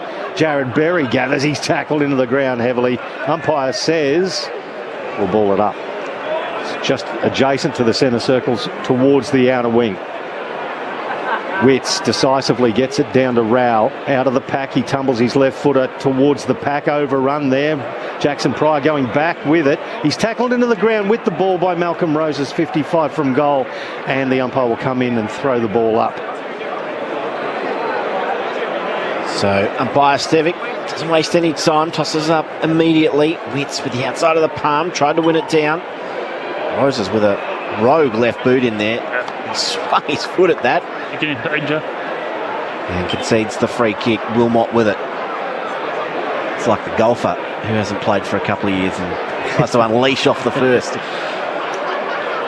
So Brisbane working around their defensive 50. Bailey has it. Looking for Brain out wide. That's a lovely mark too. Strong hands because he had Humphrey for company. It was an awkward hand pass, and then Ashcroft was good enough to play tunnel ball to get it back to him.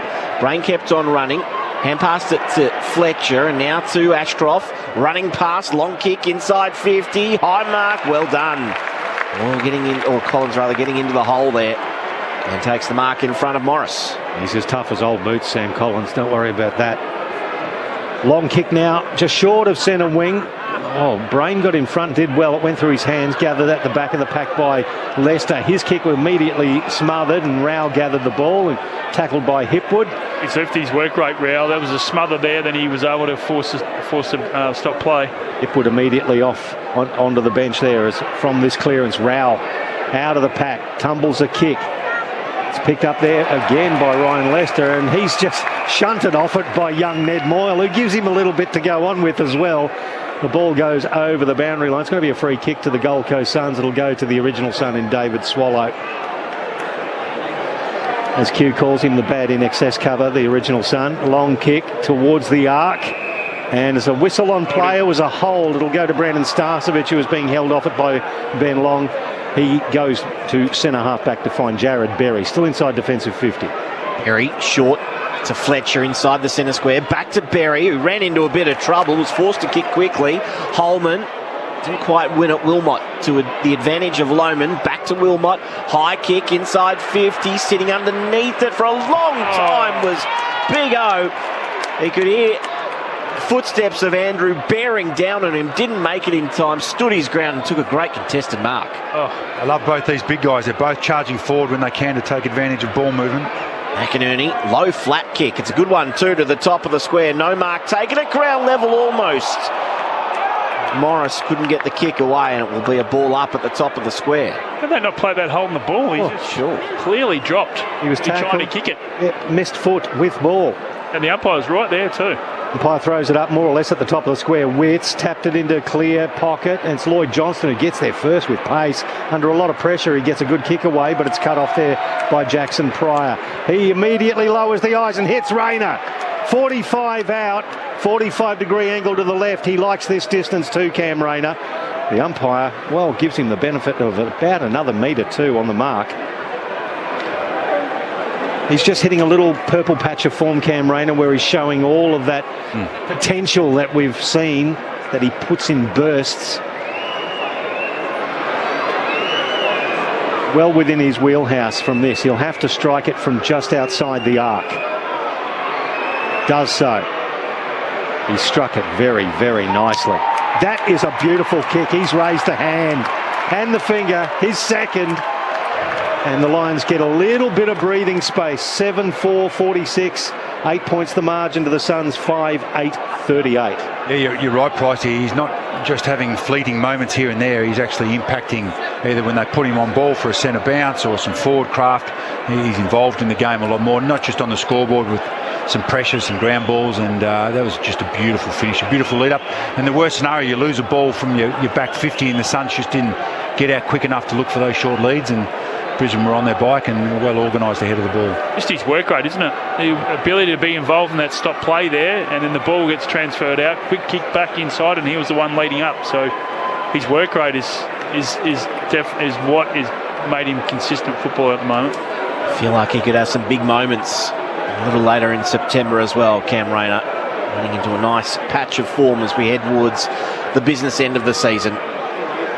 Ball up in the middle. Bursting through that stoppage was Neil. Lovely dummy. Got past one tackle. Hand pass to Zorko. Chip over the top is good to Wilmot. Wilmot thought about going quickly. Now he's just happy to pause. He had to look at everyone on the field then, didn't he? Let them all run past and then kicks deep inside attacking 50. Andrew couldn't take the mark. Collins, his kick was smothered. Now a chance for Bailey. Wriggles out of a tackle. Snaps and goals. Well, it is a shootout, and Brisbane are taking full toll. getting a little bit of control here on the scoreboard. 8-4-52. Bailey has his first this afternoon. 5-8-38 the Suns. The margin, the game high, 14 points in favour of the Lions. What are the stats going inside forward 50 is scoring for both sides this quarter? It seems every time it goes in. What about that centre bounce clearance from Lachie Neale? He came from the top, so the blockage position, so 12 o'clock if you want to call it, come flying through, clean, below his knees, got it, hand pass to the running Zorko coming off the half-back line and inside forward 50. Just the ability to get that at full pelt and so clean was just outstanding. Next level, isn't it, Whitey? It's just the accuracy, Whitey. 63%. The Lions, Suns 33% inside 50. That's what's killing them. Both had 14 shots, but the Suns just not putting them through the big ones. And they win this clearance, though. It's scrubbed forward to half forward. Dunkley monstered by Rowell. The ball picked up by Bailey Humphrey, dumped into the ground as he let loose the ball. The umpire said, no, I'll come in and ball it up. So you can throw a hanky over about 20 players here at right half forward for the Suns. McInerney versus Moyle. McInerney got it out. It's picked up by Wilmot. Wilmot immediately tackled there by Will Graham, and umpire's going to throw it in. Mr. Nichols throws it up again. Moyle got it down. Towed off the deck by Swallow towards the pocket. King couldn't quite get there. It goes over the boundary line in front of he, and Hipwood will get a throw in right forward pocket. This is where I like to see the Suns, when they hit the ball, hit it out. Like what Witts did in the back line, but forward to centre, just hit it out. Stop hitting it. So they've got so much pace on the ball, hit it out. Brisbane with 4 of the last 5 goals of the game from the stoppage. No clean clearance, and then tackled immediately. It was Graham going nowhere. We'll have another ball up, this time inside attacking 50 for the Suns. All in a wrestle with McInerney. Neale again with the clearance, pokes it clear. Outside defensive 50, and Morris will be happy to see this out. In fact, he kept it in the end. Off to Rayner, who said, you have it, Lachie Neale, and he said, well, I want the boundary. Happy enough to absorb the tackle and see it over for a boundary throw-in. 70 around from the Suns' goal. They trail by 14 points, 25 played, second term on ABC Sport. And Lions dominating the clearances 18-12. Lachie Neale's had a game high 6 as well as the umpire throws it in.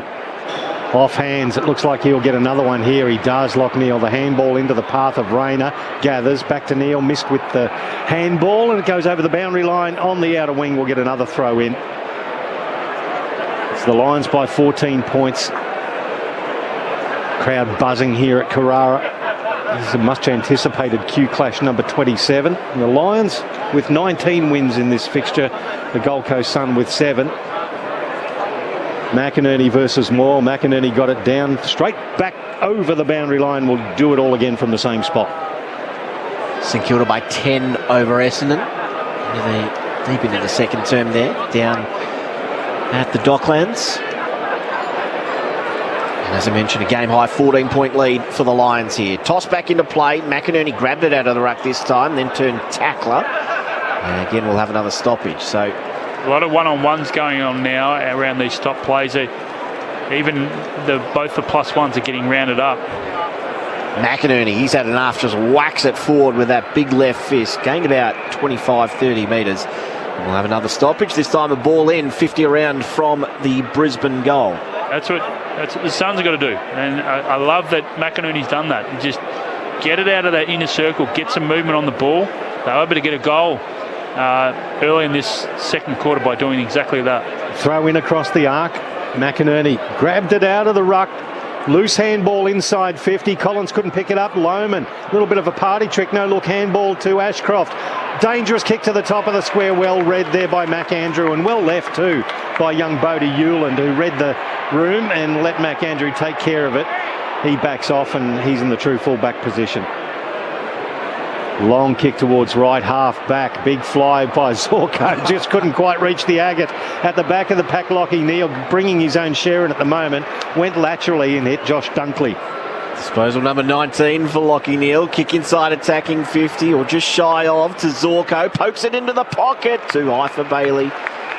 Able to come across and get the defensive spoil was Swallow. We'll have a ball in left forward pocket here for the Lions. Yeah, they just can't get out of back 50. It's a lot of forward half turnovers Brisbane are creating, giving the Suns no options, and that's where they're getting their extra shots on goal here.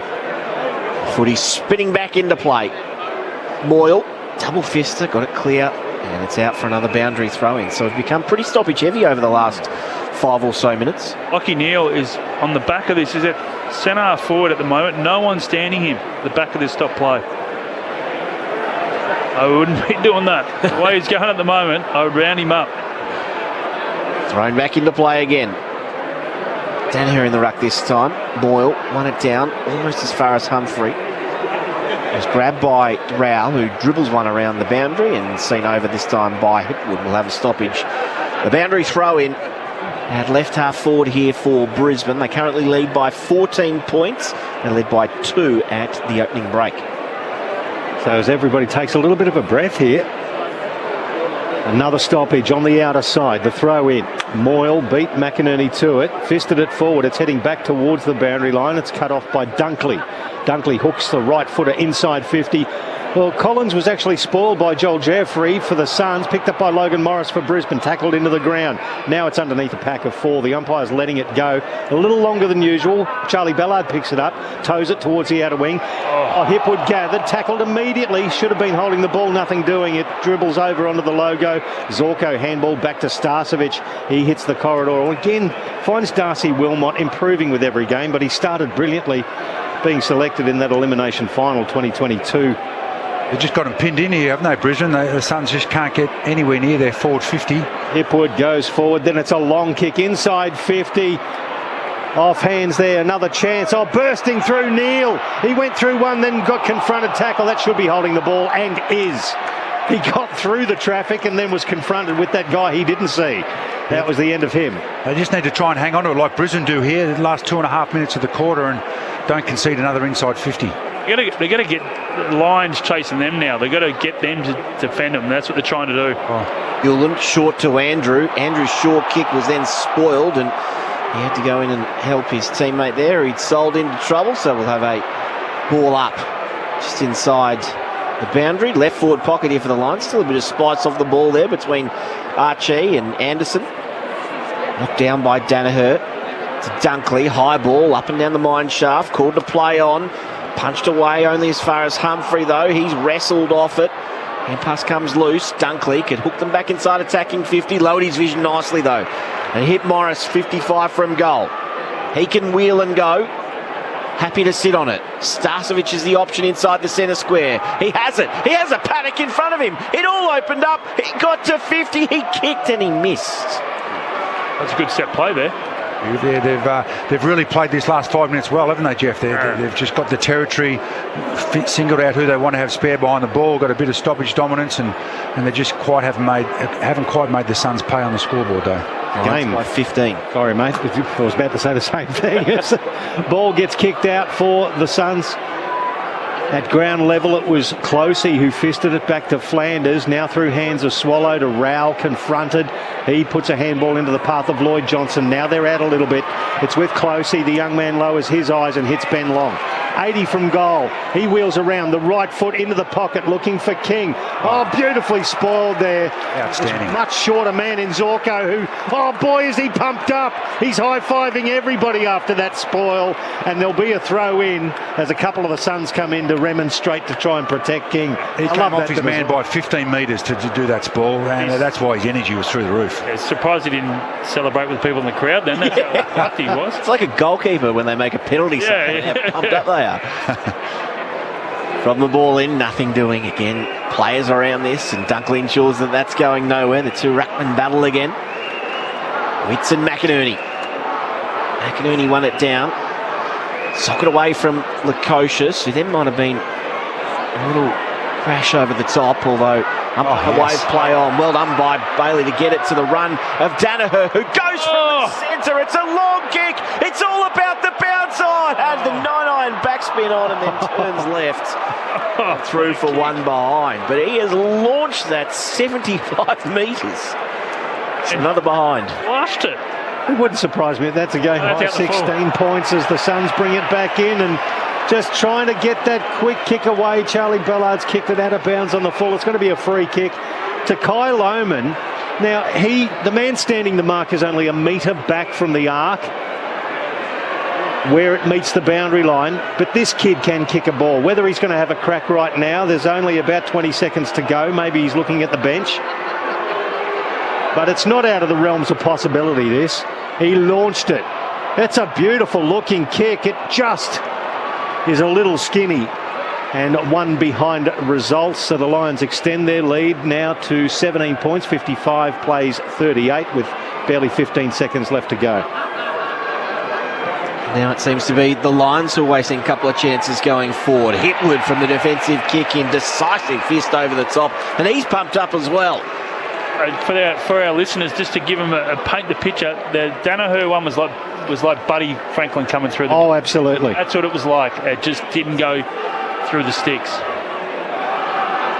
Toss back into play. Dying stages of this second term. Neil again, another clearance to Ashcroft, kicks inside, attacking 50.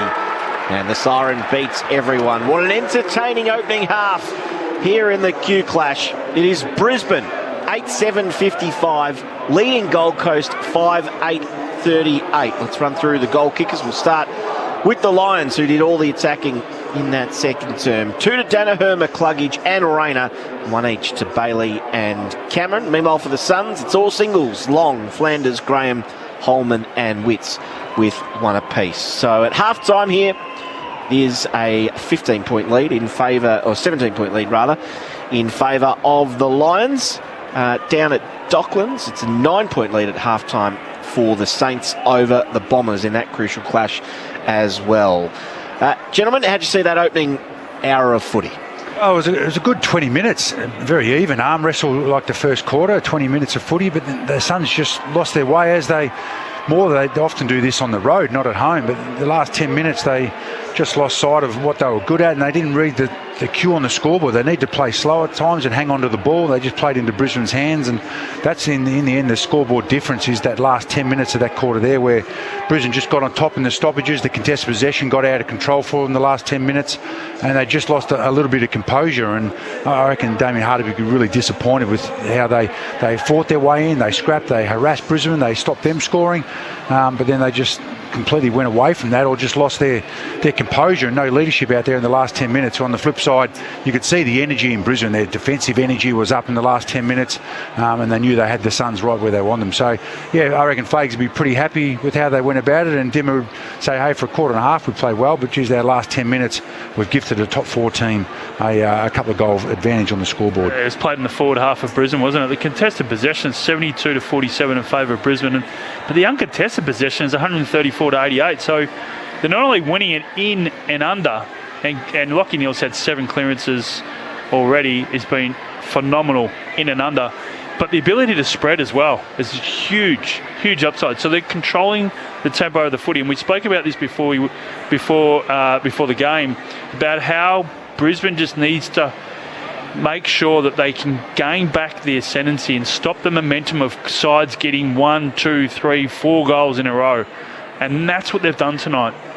And you've seen patches where they've grabbed the ball, they've tried to look inside, and they've turned it over a few times, but they're still persistent on trying to change the angle, shifting the defence, and that the ability to go through the centre corridor. We saw it with Starcevic. They had players streaming inside forward 50, and then it let Starcevic out one, and he should have almost kicked it. So the ability to shift the defence with those short kicks and lowering their eyes has been outstanding tonight. And then when the Suns have scored a goal, what have they done in return? They've gone back inside their forward 50 because they've won the clearances. So it's been a really, really strong half, and 24 to 13 in favour of Brisbane and the clearances as well. Yeah, that gap started to grow in the second quarter, didn't it? And you're right, the ability for Brisbane to pick up, hey, we've got to slow down the game, hold on to the ball, pull the Suns' midfield and defenders apart, compared to the Suns just kept on wanting to play quick, and Brisbane were just set up behind the ball too well. So, yeah, a lack of composure or leadership, whatever you want to call it, for the Suns compared to Brisbane was pretty evident in that last 10-15 of that quarter. Thoughts of Matthew Primus and Jeff White here on ABC Sport this afternoon in this crucial clash for both of these teams. Brisbane at halftime, 8-7-55, leading the Gold Coast Suns 5-8-38. We'll update you on everything else that has happened around the world of sport in the last couple of hours after the latest from the ABC Newsroom.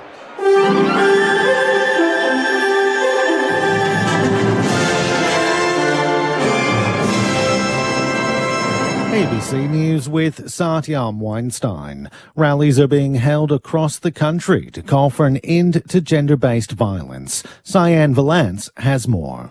Enough is enough. That's the message from the marchers here at the State Library as crowds brave Melbourne's wet weather to march for women's safety. Organised by the What Were You Wearing organisation, this is one of 26 rallies taking place this weekend.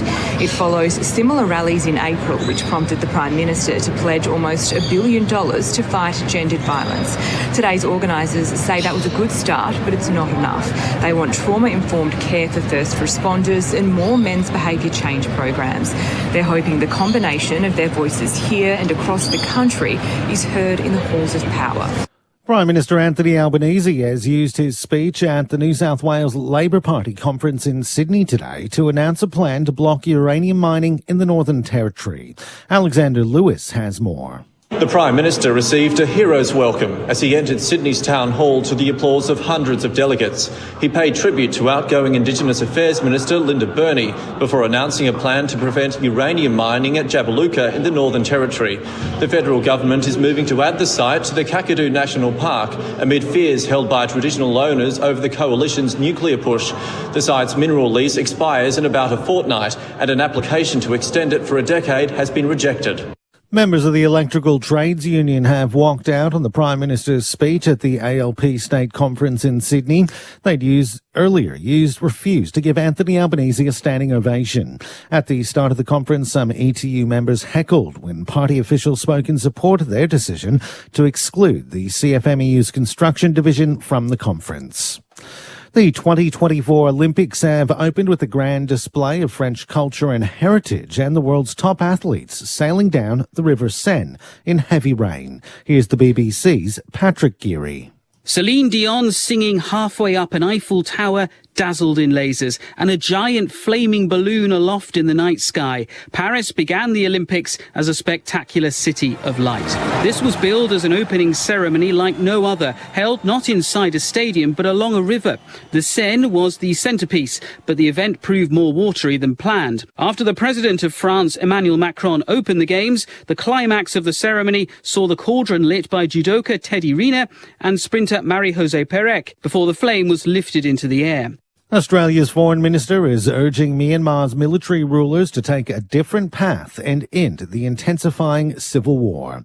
Here's Larry Buttrose. Speaking on the sidelines of a regional summit in Laos, Penny Wong says Australia has been deeply concerned about the conflict since generals seized power in Myanmar 4 years ago. She's urging the generals to abide by a peace plan put together by the ASEAN grouping of Southeast Asian nations. Top diplomats of world powers have gathered in Laos ahead of 2 summits seeking to tackle key global issues. The United States, China, Russia, Japan and Britain are among nations attending the meetings, as well as Australia. Fire has damaged the historic Oxford Hotel on O'Connell Street in North Adelaide today. MFS crews found smoke coming from the back of the building at about 7 o'clock this morning. The cause of the blaze is under investigation. In the AFL, Collingwood star Jordan De Goey has been withdrawn from the Magpies side to take on Richmond tomorrow at the MCG. De Goey is managing a groin issue and was unable to pass a fitness test. He'll have treatment over the coming days and is expected to return to training next week. Joe Richards will take his place in the side. In the NRLW, the Parramatta Eels have beaten the Broncos 22 points to 10 at Lang Park. Lock Kennedy Charrington starred for the Eels in the opening round. Earlier, Cassie Staples scored a double for Cronulla as they beat the Cowboys 14-0 at Shark Park. And in golf, Australian Richard Green is in a tie for third, just 3 shots off the lead after the second round of the Senior Open Major Championship at Carnoustie in Scotland. Korea's KJ Choi holds a 2-shot lead at 6 under par. In a live golf event in England, Spaniard John Rahm has a 2-shot lead after the opening round of 8 under. Aussie Cameron Smith is in a tie for 4th position at 5 under par. And in the PGA Tour event in Minnesota, Canadian Tyler Pendrith holds a 2-shot lead after the second round at 12 under par. You're now up to date with the latest from ABC News. Looking for an easy way to find out what's happening in the world of sport? Stay up to date with the week's best sports stories, highlights and analysis with the ABC Sport newsletter. Oh, that is amazing! It's sports content to make you think or allow you not to. Delivered to your inbox every Saturday. Game, set, bingo! To sign up and get the latest sports news each week, head to abc.net.au/connect, scroll down and select ABC Sport. This is ABC Sports coverage of the 2024 AFL season. Every match on the ABC Listen app. Look for the AFL button. The handball to Bailey under pressure to Dunkley, now to Rayner off a step from 40. The left foot is pure. That is a great team goal from the Brisbane Lions. Rove nicely by Lukosius to Humphrey, who found a bit of space, and then a lovely lateral ball, 15-metre pass. And Flanders will line up from 40 out directly in front. So in comes Flanders, spins the ball in his hand, kicks from 40, close to the man on the mark. It's good. Goal for goal in this second term. Leicester back to Zorko, spotted a couple of suns out the corner of his eye, and one of them was Big O. He takes the contested mark, right forward pocket, plays on immediately to McCluggage, on the left, around the body if you don't mind. Lockneil is up to 14 disposals now, kick in front, there he is, Joe Danaher. A little bit of assistance from Kai Lohman in between Danaher and Sam Collins. What a career he's had. From 40 metres out, slight angle to the right, the left foot is a beautiful striker to Sharon. The 2024 AFL Premiership season. On your radio. ABC Sport Digital. And on the ABC Listen app. Half-time here at Carrara, and it is Brisbane with a 17-point advantage, 8-7-55, leading the Gold Coast Suns 5-8-38. In case you missed a couple of the other results from this round of AFL footy, 16-10-106, the Cats defeating North Melbourne 10-6-66 down at Bellerive a little earlier today. Last night it was the Power by 14 points over the Blues, 11-13-79 to 9-11-65. And the other game that's going on at the moment as well, it's half-time at the Docklands, and it is a 9-point advantage for the Saints. 7-2-44 plays Essendon, 5-5-35. So it'd be an interesting atmosphere inside or under the roof at Docklands this afternoon. With a few nervous Essendon supporters, considering I think they've got Brisbane and Sydney in their last 2 fixtures. So the next 3 weeks for them is massive if they want to stay inside the top 8. So Geelong head to 4th at the moment on the live ladder, and Brisbane are up to 2nd if they can maintain their advantage. Meanwhile, Gold Coast are on 36 points at the moment. The 8th place Essendon are currently on 42 points, so they're a game and a half outside the 8 at the moment, with Melbourne, Hawthorn and the Western Bulldogs all to play later this round. So really a crucial game tonight as we head towards the last month of footy and then September beyond that. In the NRL today, a couple of results. A big victory for the Bulldogs. Canterbury 41 points to 16 over the Broncos at Lang Park. Meanwhile, North Queensland, 20 minutes played in the opening half there, currently leading the Sharks 10 points to 4. There is plenty of Olympic action too, and the best place is, of course, ABC Radio for all of your Olympics coverage. We've got men's basketball starting tonight, so the Boomers are in action against Spain in their opening match of the tournament. A number of swimmers involved, including a couple of superstars, Ariane Titmus and Emma McKeon, both in action in the freestyle and butterfly heats, respectively. That will take place after 7 p.m. The Hokaroos are in action, the Kookaburras rather, are in action against Argentina after 9 o'clock. Road cycling we've got with the individual time trial. Grace Brown, Australia's representative in that one.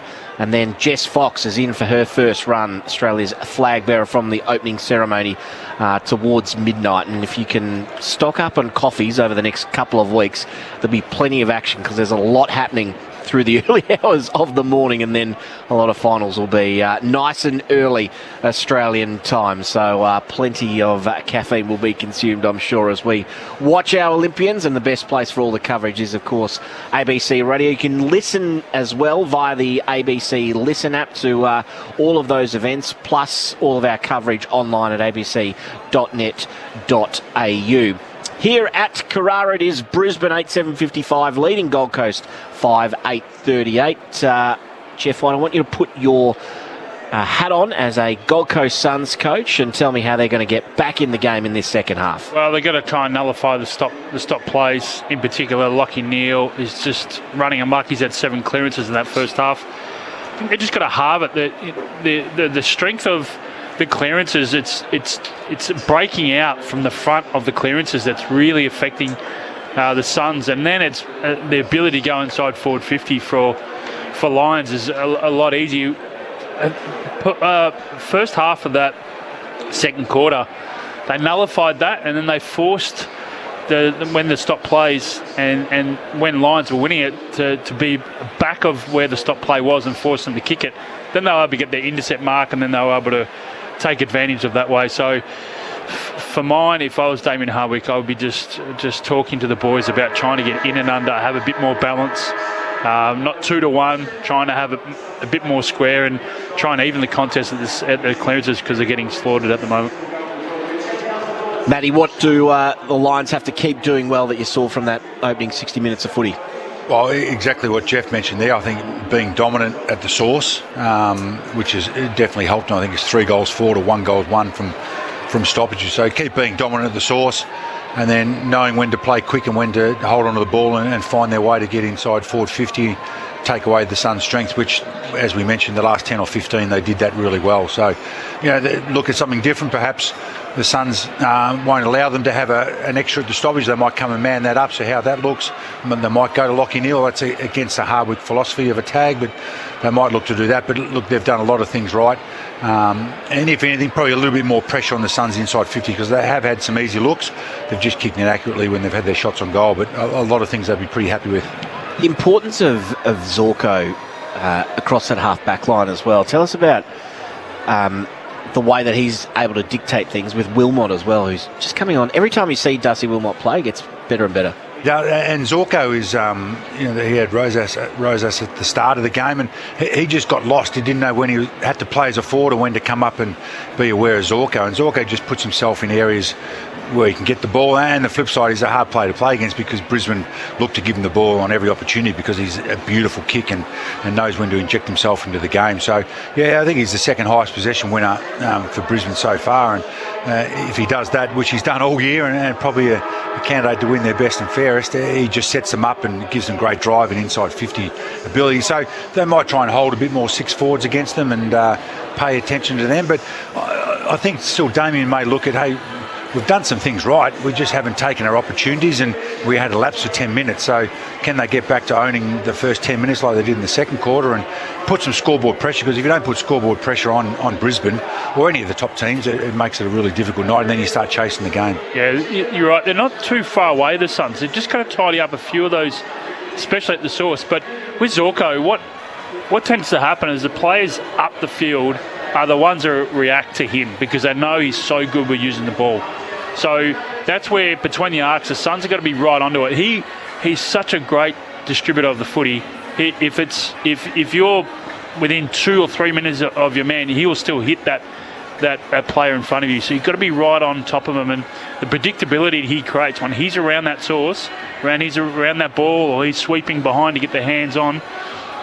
that's what delivers that predictability up the field. So he's become a real weapon. And Kaneen Coleman is an exceptional player, and they've been blessed with putting Zorko back there. It's been a great move by Chris Fagan, and he's in All-Australian form. So when Brisbane were going badly at the start of the year, when they started the season very slowly, Zorko was their shining light.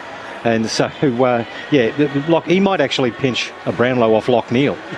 Not pinch it, but, stop Lockneil from getting his third. But I love the way Zorko's played this year, and the passion that he exhibited when he pulled off that effort, that defensive effort. He was going around high-fiving, as you see. He was going mad.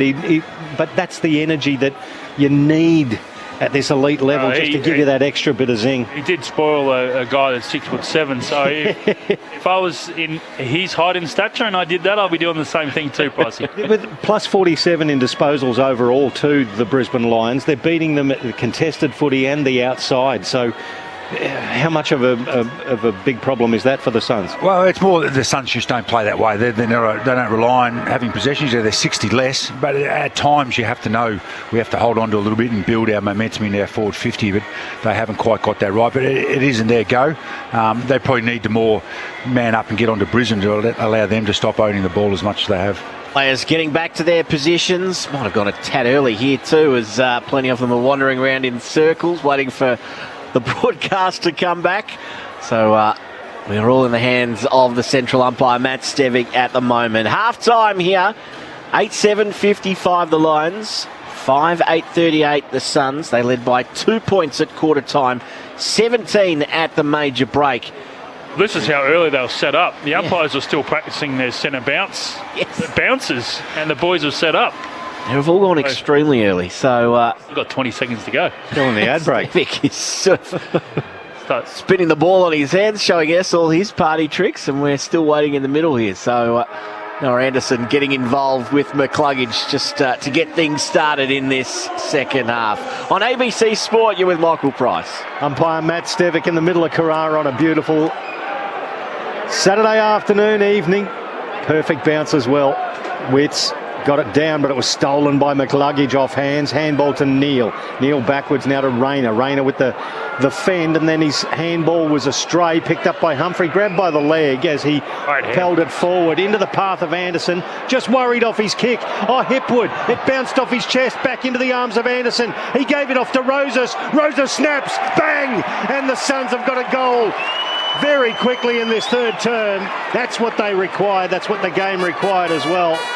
8-7-55 plays 6-8-44. It's an 11-point margin all of a sudden in favour of Brisbane. Yeah, great pressure from the Suns, just over handball in the middle, Brisbane, and then Hipwood, I'm not sure what happened then. That was looked like it was an easy ground ball, but he didn't read it well at all. But the pressure was able to turn over, and then, as we know, the Suns small forwards can make you pay if you turn it over in your forward 50. That was great coverage from Humphrey, who's started in the centre. So good change there from Harwick, but he was the one that cut off Zorko, that was streaming forward of the play and was able to get that turnover, and great finish. Came off Hipwood's knee, that ball, and ricocheted 30 metres straight back to Anderson. Wits palms it out, and here they go again, the Suns. Hand pass from Graham over the top to Humphrey, who was trying to fend with one arm, take the other. He spins out of trouble, off to Swallow, who fires from 50. It's away to the right. In fact, misses everything out of bounds on the full. But good positive start here for the Gold Coast Suns. Margin back to 11 points. We've played 2 minutes in this third quarter. Short kick in is okay. Zorko has it next to the right behind post rather. Left back pocket. He goes short to Bailey, who's the option. Bailey in the left back pocket, still inside defensive 50. Still holding it up. The Suns reasonably well set up in front of him, so he has to go long down the line. It's going to be Rayner who flies. Oh, good mark, Bodie Hewlin. Floated in front of Rayner. I love this kid. He's getting better with every game as well. Boy from Broadbeach. He's got a young brother that's going to be popping up through too in the next year or two. A long kick towards half forward, and Ned Moyle uses his bulk and he's 206 centimetres to take a beautiful mark. Now from 55, he launches to the top of the square. King at the back of the pack. There's a whistle on play. There was a block, and it's going to go against the Suns. Who put that block on there, Matty Primus? Holman. Yeah, I think Holman did it and just caught the Brisbane Lion a 50-metre penalty to go to with it, not giving the ball back. Well, there you go. And Dane's, it's Ryan Lester wearing the same bright yellow boots as Zorko, puts it into the middle of the ground to Jared Berry, who flares it out to the commentary wing. Cam Rayner has it and just holds things up. Just about every player on the park is forward of centre as Rayner launches it towards Danaher. Deep inside 50. Fisted forward by Collins. Front and square Zorko from 50. The Zork launches. It's right. One behind. 56 plays 44. Back to 12 points the margin in favour of the Brisbane Lions with 3 gone, third term ABC Sport. We've had a few 50-metre penalties tonight, haven't we? It feels like 4 or 5 of them so far. Yeah, would be, yep. Short kick out is okay from Powell. He goes short to Andrew. Andrew in the right back pocket. He goes short as well and finds Swallow on defensive 50.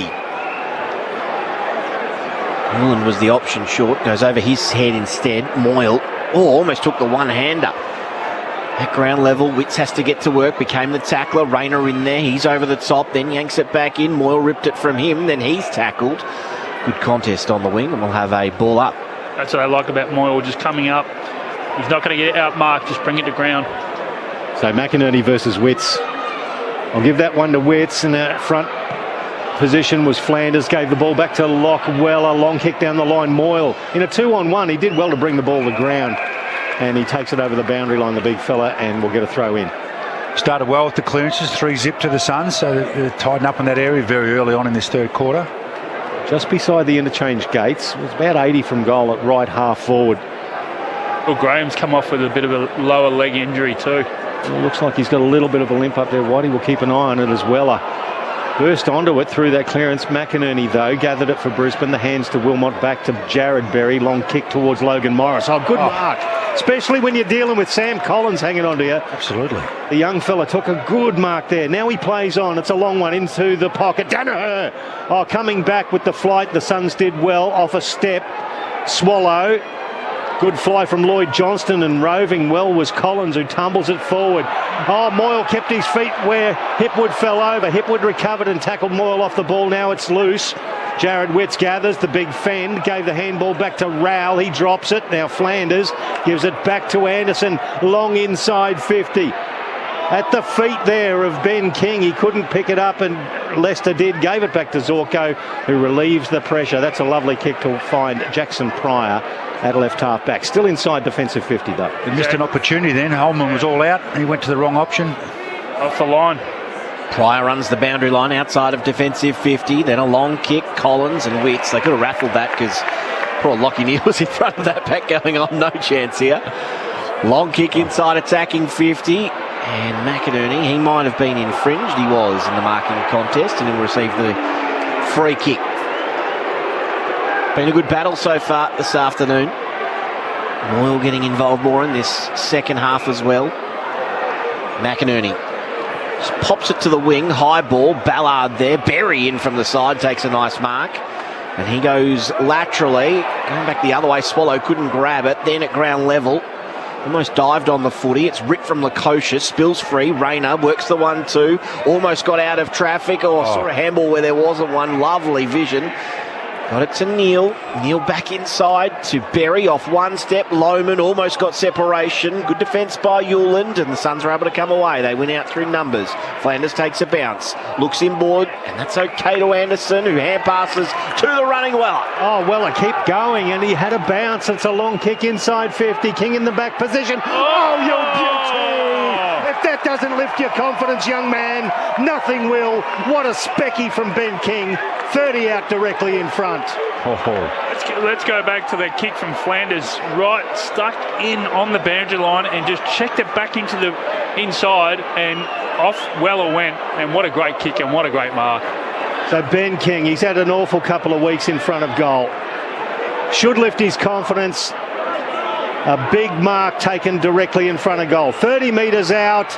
He leans back. He's just squeaked it through. And look at the Suns get around him as well. They know how important it is to not only this game, but to Ben King personally. He puts them a little closer. It's only one goal in it now. 8:56, play 7:8:50, and we've gone 7.5 minutes of the third term here at Carrara. Yeah, they're all over them. They're denying them inside 50. They're forcing Brisbane to kick long down the line. And then, as Whitey mentioned, they've done it a few times themselves, the Suns, but that kick back inside opened up. And then Lockie Wellers, that's why he's back in the team, his ability to speed, run, and a beautiful kick. And great timing to inject himself in, a great mark, and then to go back. Wasn't with any purpose, the goal, but it still got through for him, and hopefully that lifts his confidence for the remainder of the game. He just... all the play had been along that wing, so for Flanders to check it back on a 45, almost back to the half-back flank, just provided so much spread and so much opportunity for them going forward. 1-3 this afternoon for Ben King.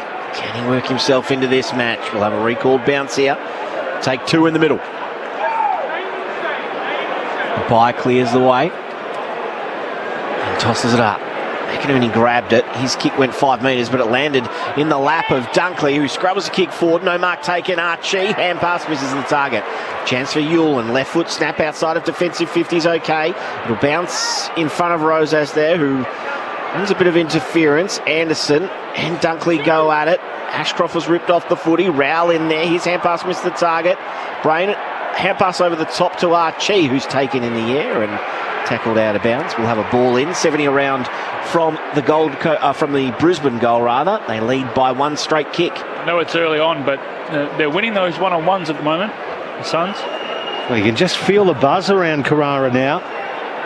One goal separating Brisbane and the home side in Q Clash 27. The throw in, McInerney got it down in front of Moyle, cut off there by Bailey Humphrey, through traffic beautifully. Got the handball away to David Swallow. He launches towards half forward, well read. Brandon Starcevic beat all comers, took a mark and then put it to centre half back to Lockie Neal. Good attacking kick too. Neal's hand pass was a little ugly in the end. It was well picked up by Verona, who's able to get the hand pass away. Now Pryor on the wing. Lovely left foot ball, and he finds Morris, who goes inboard. And that's okay too, to Berry. Berry can load up. He's almost on halfway, kicks into the man on the mark. It affected the kick. Off to Anderson, who saw nothing, so he just put it as high as he could. Long did well to compete in the air. Was there a free kick? No, says the umpire. Now the Suns swarm. They get to the footy, although Neal's cleanest at ground level. Works the hand pass with Starcevic, and then around again to Berry, who's running a bit of support. Berry out wide, high kick, allowed Ballard in, and then well roved by Anderson. Snap around the corner, bounces end over end. Starcevic, he had one arm pin, just got it free at the last moment. Kick was no good from Pryor though. Intercepted by Anderson, centering ball, can it get over Hipwood? Not quite. Wonderful defensive mark at centre half back. I don't know whether that was the right choice with the big man in Hipwood there, but they've flared it out wide to right half back now. Lockie Neal has a bounce, finds Dunkley just beyond centre wing outer side. He holds things up, goes back again. The Lions just taking a bit of that pace out. Now he delivers it forward, or a little bit wider I should say, to Jasper Fletcher. Fletcher back to the logo on the wing to Ryan Lester. He's going to retreat even further back to Hipwood. It's good by the Lions, a bit more control of the game. The Suns have kicked two in a row, so slow down the momentum. Once again, it goes backwards to McCluggage, then forward. We're back into the centre of the ground now with Jared Berry, every player on the paddock in front of him. He goes across the bullseyes now. So kick into the pocket. Big pack flies Danaher. Fested down. Well roved by Jeffrey. Got the handball in traffic through to Rowell. Now to Flanders. To Bailey Humphrey. Too cute for mine.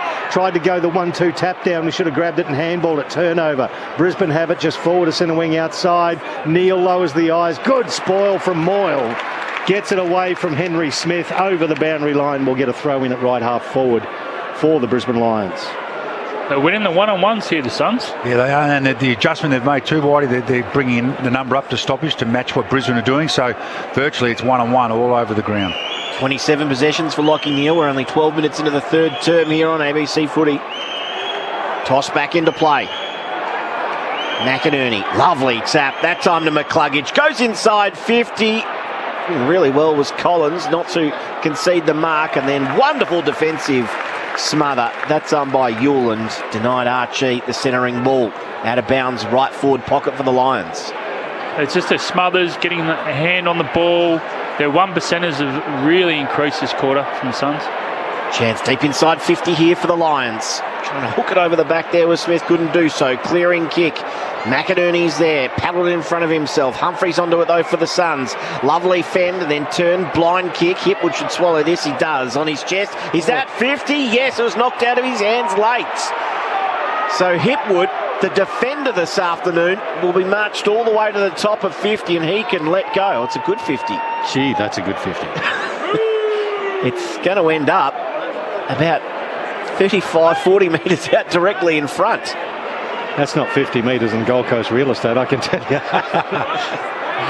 That is a massive 50. That's 60 plus. How long's the square? Because 50. Yep. He's marked it on.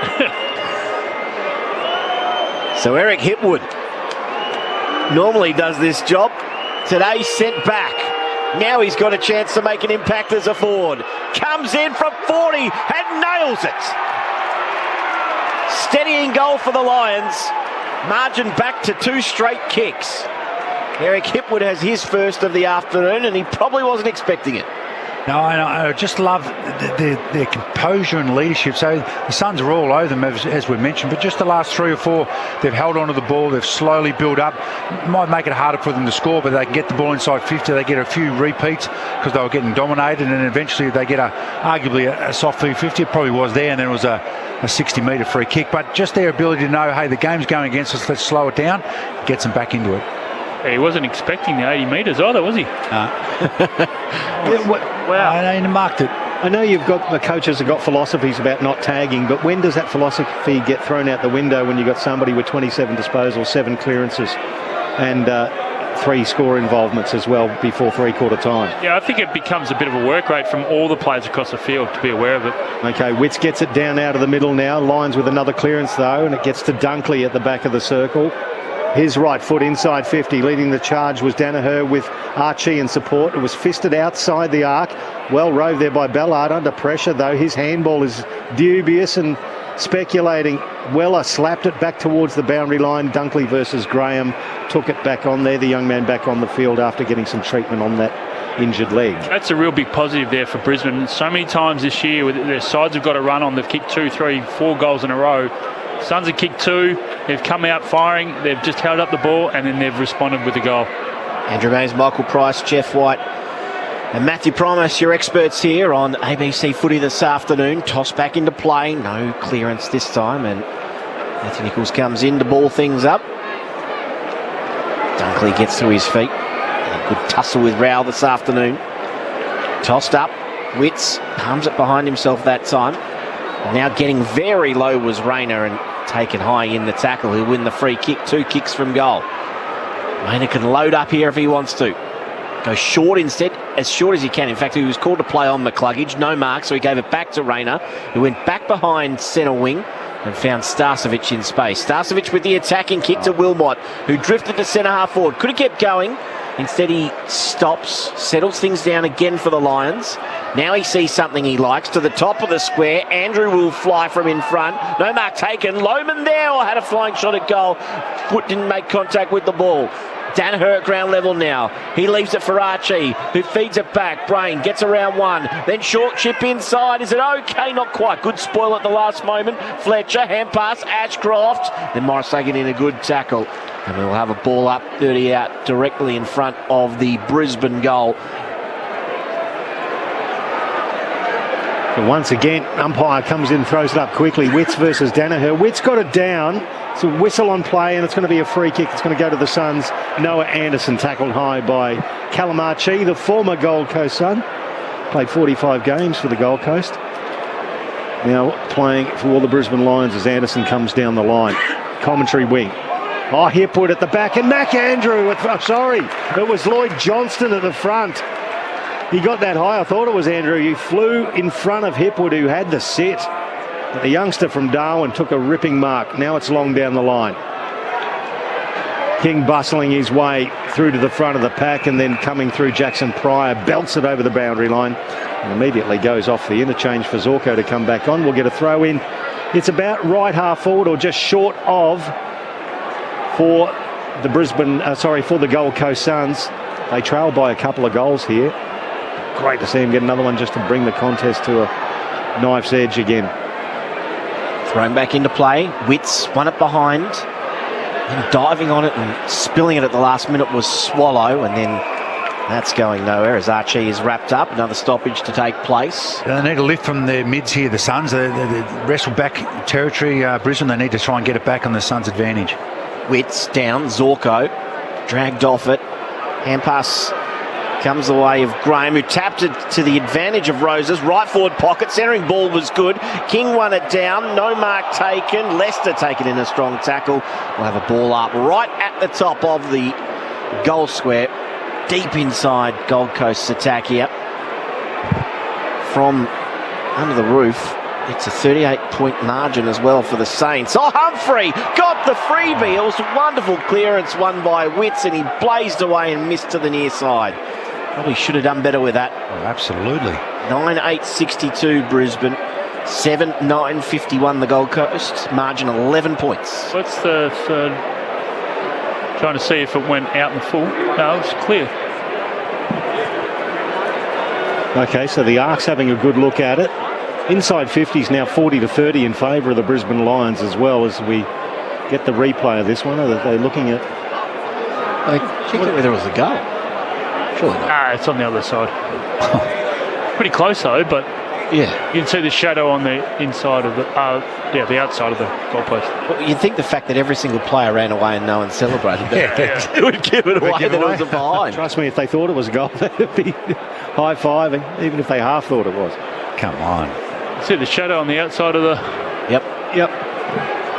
This is taking a long time. It's incredibly... Oh, hang on. Actually, Whitey. The more they slow it... Looking at this angle, we can see the ball crosses on the behind side of the goalpost. Yeah, there you go. Well, we saw it 3 minutes ago. It took the Arc a little while. We got there in the end. Oh, and we've got tiny little pixelating screens going on here as well. Regardless, the ball's going back into the goal square. Dane Zorko takes off now. Aggressive kick to find Charlie Cameron, who's gone a long way down the field. Only his third disposal for the match. He's turned it over too. It's going to be picked up there by Bodie Hewlin and half forward to Closey by hand. Now to Roses. Oh, tackled at the top of his jumper. That's holding the ball. I think he was claiming, and the Suns fans think it was a high tackle, but he was tackled by the back, but the very collar of his jumper, and Zorko slung him to the ground.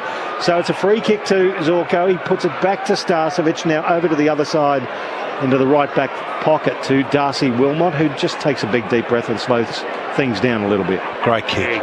Kick straight up the middle. Oh, they got a little bit confused there. It was Ashcroft and Hipwood. Bit of a lack of communication.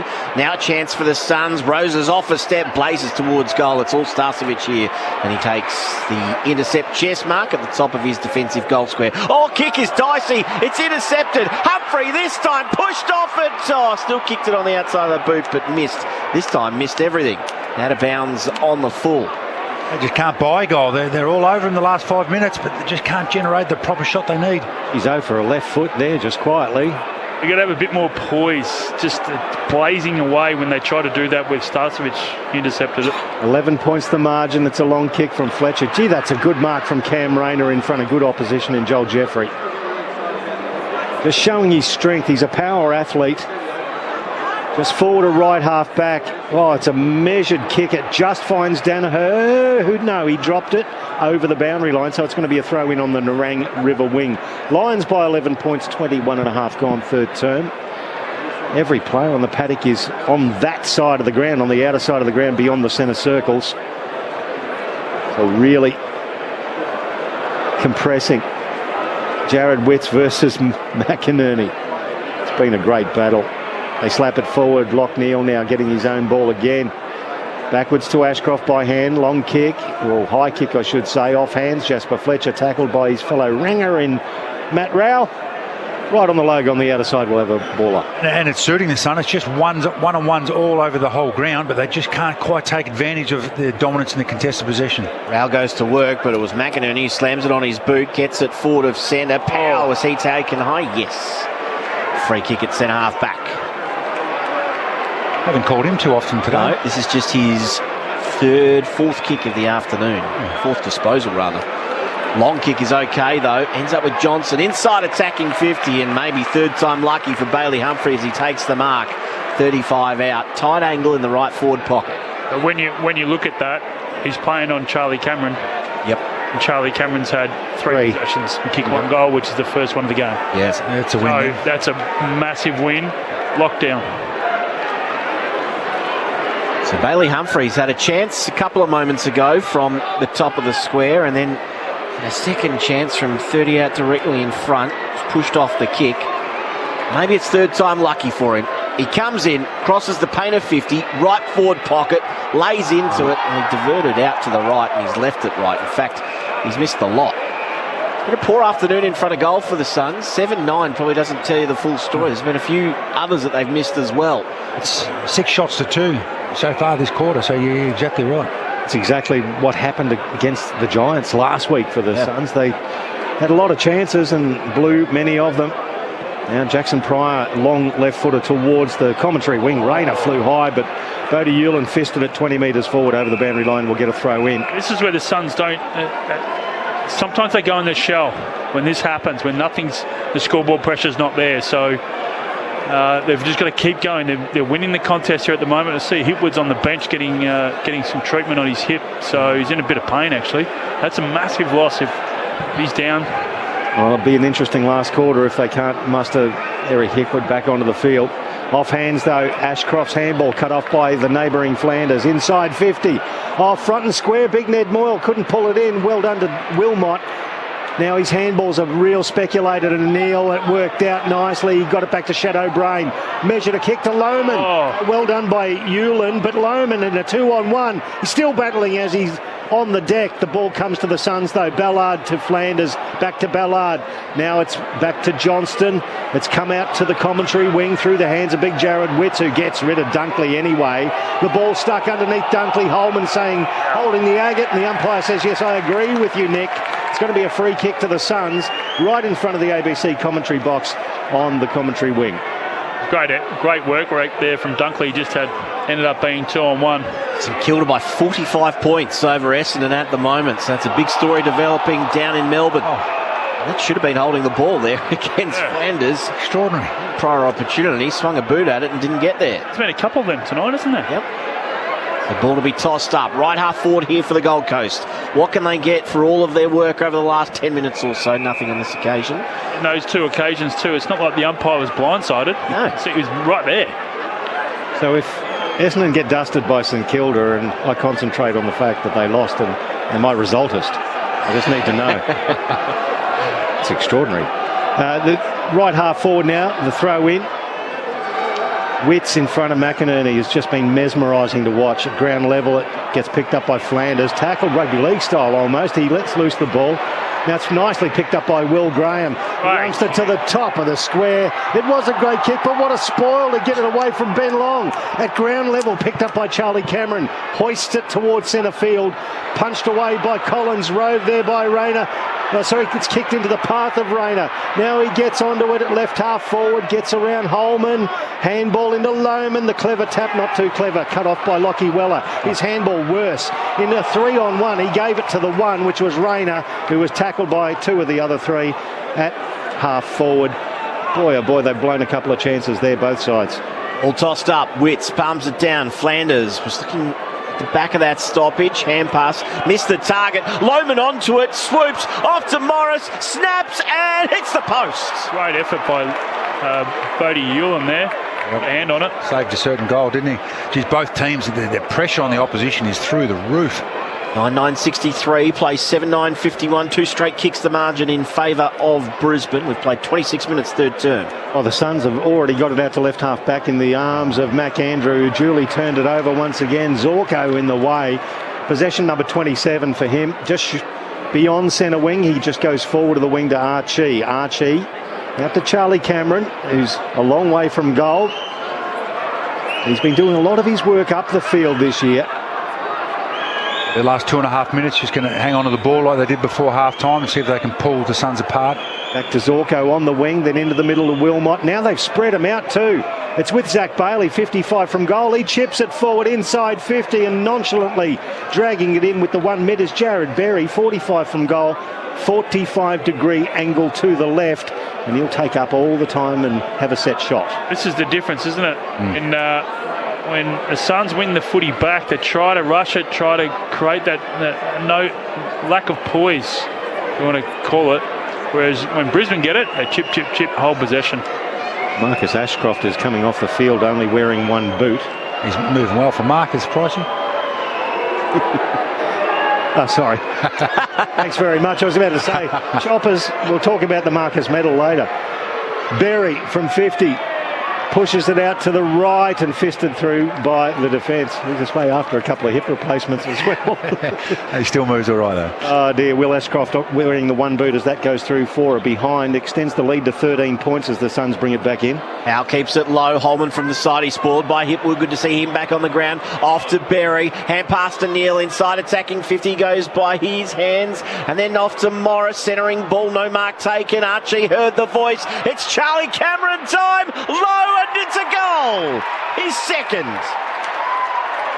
And a good steadier for the Lions. Margin out to 19 points now in favour of Brisbane. 10-10-70, play 7-9-51. We've played 28 minutes in this third term. And a great smother on the line from Oscar McInerney against Witts. He just shepherded him out of the way. It went really low. He was able to get his body in the way to allow the ball to go through. But, geez, the Suns have just given up their opportunities this quarter. They have more of the play. And then all of a sudden, it's that momentum killer that we spoke about at the start of the game that Brisbane needed to get better at, and they've done that tonight. They've been able to get the momentum from the opposition back in their hands and then be able to chip and then finish off with scoreboard pressure. Just that kick in. There's a minute 5 to go, and Powell plays on and kicks it. Just a horrible kick to a outnumbered area, and then Brisbane win it back and score again. Just got to know when the time of the game is and the time of the quarter. Yep, know when to hold him, know when to fold him. At the back of the pack, Neal tries to extract it, and he was tackled by Will Graham. Now it's loose towards the outer wing. Entering is Closey. He couldn't pick it up. Kalachi did, tackled off it and holding the ball. It's good tackle by Matt Rao. Once again, he's battling really hard. He's got the 12 disposals, but 6 clearances. A long kick inside 50. Well spoiled by Shadow Brain, who doubled up and gathered the handball. Now this kick is into space.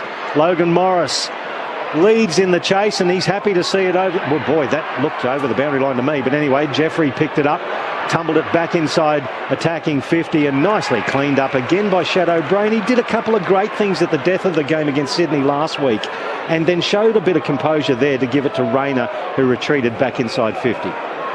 Gets it to Pryor to the top of his defensive goal square to Archie. And that finishes a very good term for the Lions.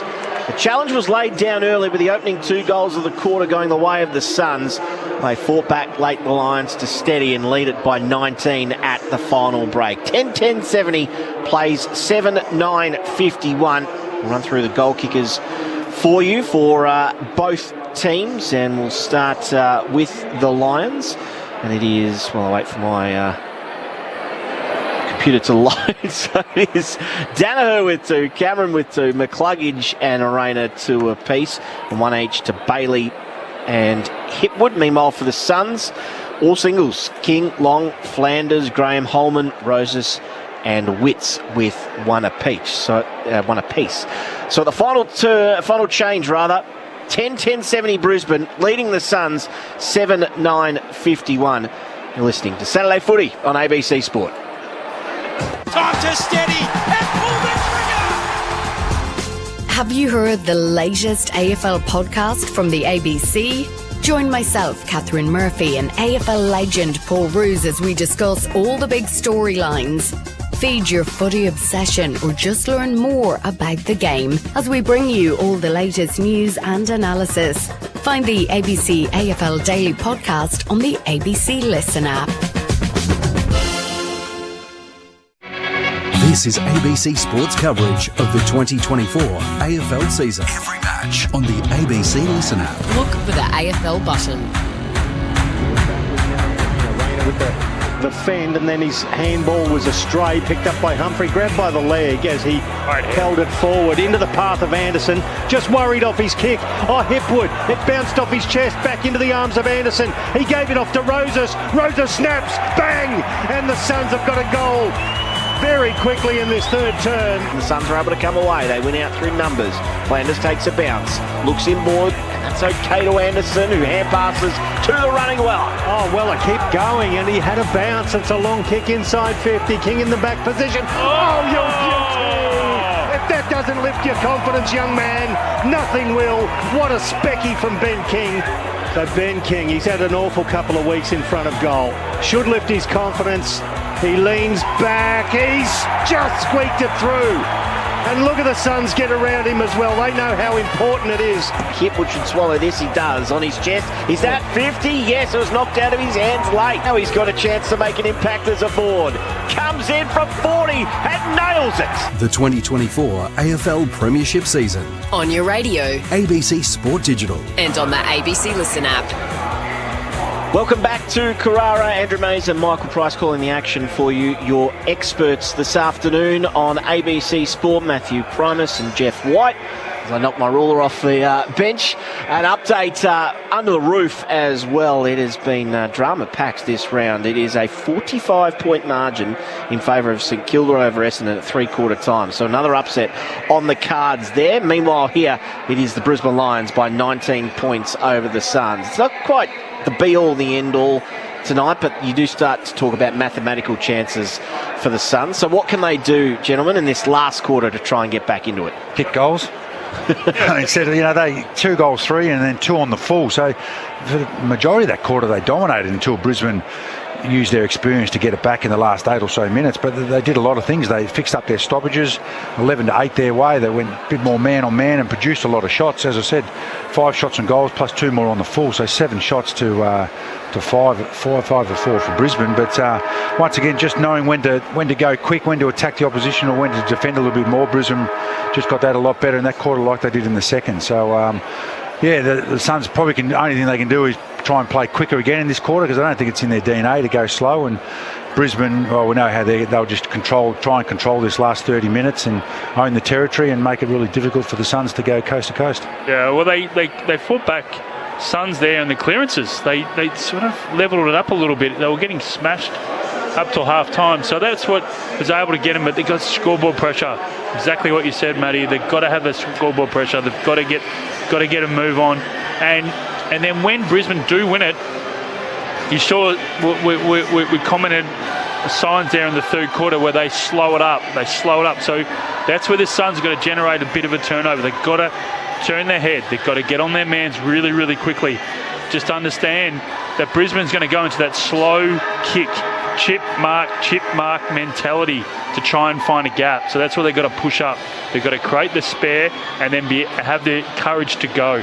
This is a massive opportunity for them. If they were to say that they were 3 goals down at three-quarter time against Brisbane, they would have taken that.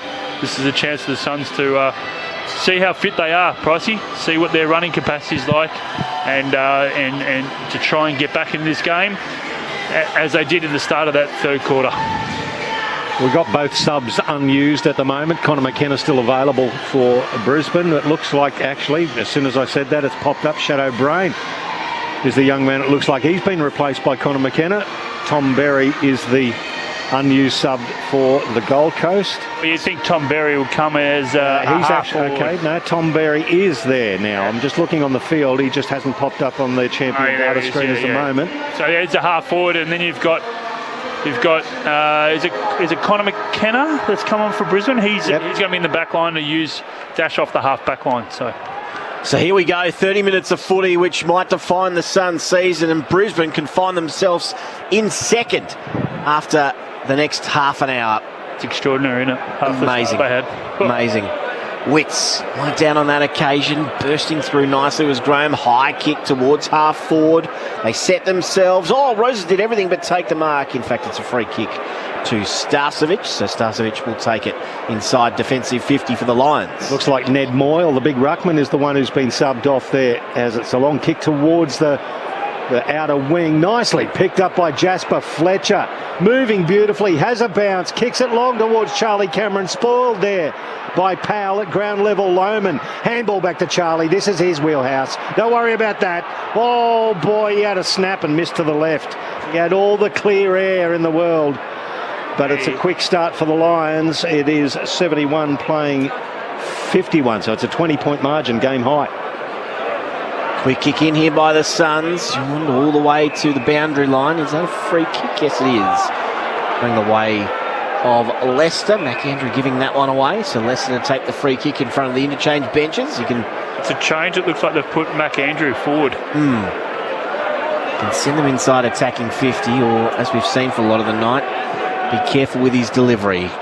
There's the former long kick. No mark taken. Rayner was up very high. Ground level Archie. Off to Dunkley. Dribbles, goals. Big goal to start this final term. Dunkley delivers. And the margin is out to 26 points in favour of the Lions. 11-11, 77. The Suns 7-9, 51. We've played 90 seconds in the final term. Yeah, just owning territory again. A beautiful front and centre. Hit the contest with a fair bit of speed, and still took a fair bit of a finish, didn't he, from that tight angle. But they've gone. The Suns midfielders, they put a bit of speed in there early on, but these inside mids for Brisbane certainly know how to work hard both ways, and Dunkley's a genius at that. Boy, Lockneil now up to 30 disposals with 8 clearances and 4 score involvements. Not trying to influence your ABC men of the match votes, but boy, you're kidding me. Yeah, so the Suns have gone Graham, Anderson and Flanders in there, so maybe not the balls in there and try and get them on a bit on the outside, but so far early in this quarter here, Brisbane's mids have got on top and got the ball going their way. So back into the middle of Carrara. Gold Coast crowd stunned. Undefeated in 9 matches at home, including Darwin. Is it a 6-6-6? Because I saw they're checking whether the ball clipped the post or the flag at the base of the post. Not the flags again. The goalpost. Decision on scoreboard. Yeah, it's hit the flag at the base. I reckon it's hit the stick of the flag at the very bottom. What? Twice in 2 days. It's incredible, isn't it?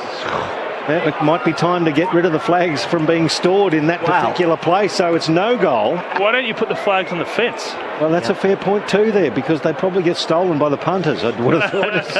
So it's 72 plays 51. Wow. 21-point margin now.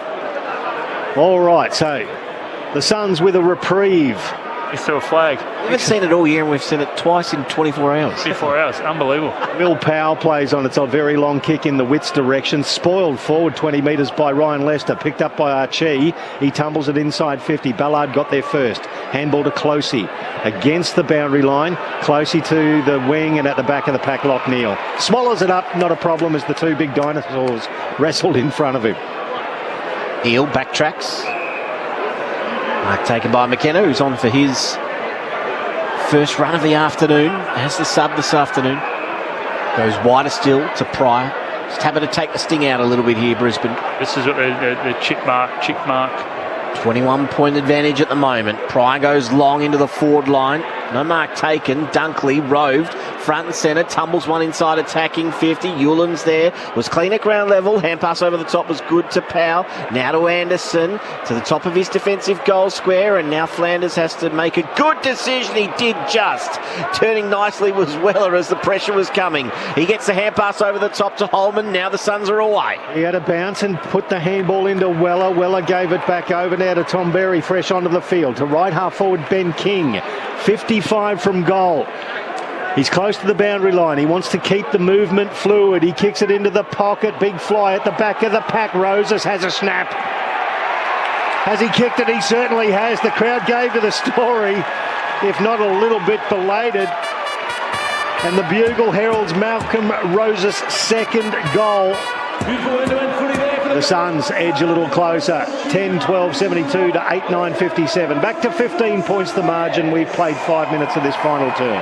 Great ball movement, wasn't it? From deep inside their back 50, the ability to move. But Now they've put Mac Andrew up there, so it provides a bit more flexibility for them to actually get into the top of the square. It was a bit thin. I thought the kick it turned out obviously all right, but from King's perspective, they had one-on-one with Mac Andrew in the goal square. So there's something to sort of keep in mind when they're going inside forward 50. So here we go. What have the Suns got? Flag might have saved them temporarily. Margin was going to be 26 points. It's now back to 15. Here's a 666 infringement. Yep. Still giving a warning for this one. Now Witts will have it ball up in front of him. Locks arms there with McInerney. Rao almost got it to the run of Anderson. Ball spilled free at the last moment. Off to Ashcroft. Hand pass over the umpire's head. Straight to Archie. Archie forward. It's intercepted by Powell. Now the Suns can attack from half back. So Will Powell developed into a wonderful defender, the Western Australian. Oh, he went left and then sold the big dummy. Got around the man on the mark. The handball was good. Comes to Graham, and Ben Long takes it just inside the boundary line. Tries to measure a pass to the lead of Mac Andrew. Took it nicely. Should have been paid. It was a good strong mark in front of Ryan Lester, who was all over it. Good defensive pressure, but Andrew. I like this move, him forward. He can certainly play. Kick to the top of the square. Lions with the numbers. It's brought to ground at ground level. It's dangerous. The Suns with some numbers. Tunnel ball being played there. Picked up by Darcy Wilmot for the Lions. It's a sky ball towards half back or half forward for the Suns, and Joel Jeffrey retreats, takes it on his chest. Yeah, they should try and pull them apart here rather than just blasting away. Yeah, try those chips. Try and make them honest. Those defenders, suck them out so they have some leading patterns for their forwards. Jeffrey goes short to Long. Long pokes it into the pocket. Wilmot standing in front there of King, who was coming out. It's slapped back into play, but it's all Lions there. Archie's one of them. Blasts Brisbane outside of defensive 50, but it's coming back. Jeffrey wins the one-on-one, then kicks over the head of Humphrey. It's into a danger zone. Wilmot spun out of one tackle, had the 1-2, and then he's end over end, lands on the chest of Berry, and Berry gives it over the top to Danaher. Now they're away. Rayner's outside. Danaher takes a bounce, then hand passes to Rayner, over halfway, right half forward. He takes a bounce, kicks inside 50. Good defence by the Suns. Ballard takes the mark. Weller chased him. Almost got the cramp there too, Lockie Weller chasing him there, but he's okay in back play. Now Matt Rowell received the kick, still inside defensive 50, goes over to David Swallow on the arc at right half back. Powell kept running, received the ball. Nice little 20-metre kick there. Powell down the line, looking for Witts, double-fisted spoil by Oscar McInerney. Commanding over the boundary line, will get a throw in on the Rang River wing. They're trying to own the ball a little bit more this quarter. You can see the Suns aren't playing as quick, bit more kick mark, and making Brisbane have to chase them. You've got to do something different. The 15-point margin, still plenty of time, only 8.5 gone final term. Witts tapped it forward to Rowell. Rowell hadn't quite possessed the ball, was still held. Bailey Humphrey, handball to Jeffrey, lowered the eyes, hit Ben Long. Still inside the centre square. Long to the lead of Lukosius. Beautiful kick. And this guy, you don't want to put the mocker on him, but he's a beautiful user of the Sharon. That was better from Witts then, just hit it out. Rao just persisted with it, kept his feet, able to get the boundary throwing clearance. But the ability to have those half forwards come up allows for that space for the coaches to run into. This is only his 8th disposal for the game. 45-degree angle from 40 metres out, Jack Lukosius. Oh, he's leaned back on that one. He's pulled it to the left. Ruin the opportunities here, aren't they? Absolutely. 72 plays 58, 14 points the margin. Lions go quick. Long kick in.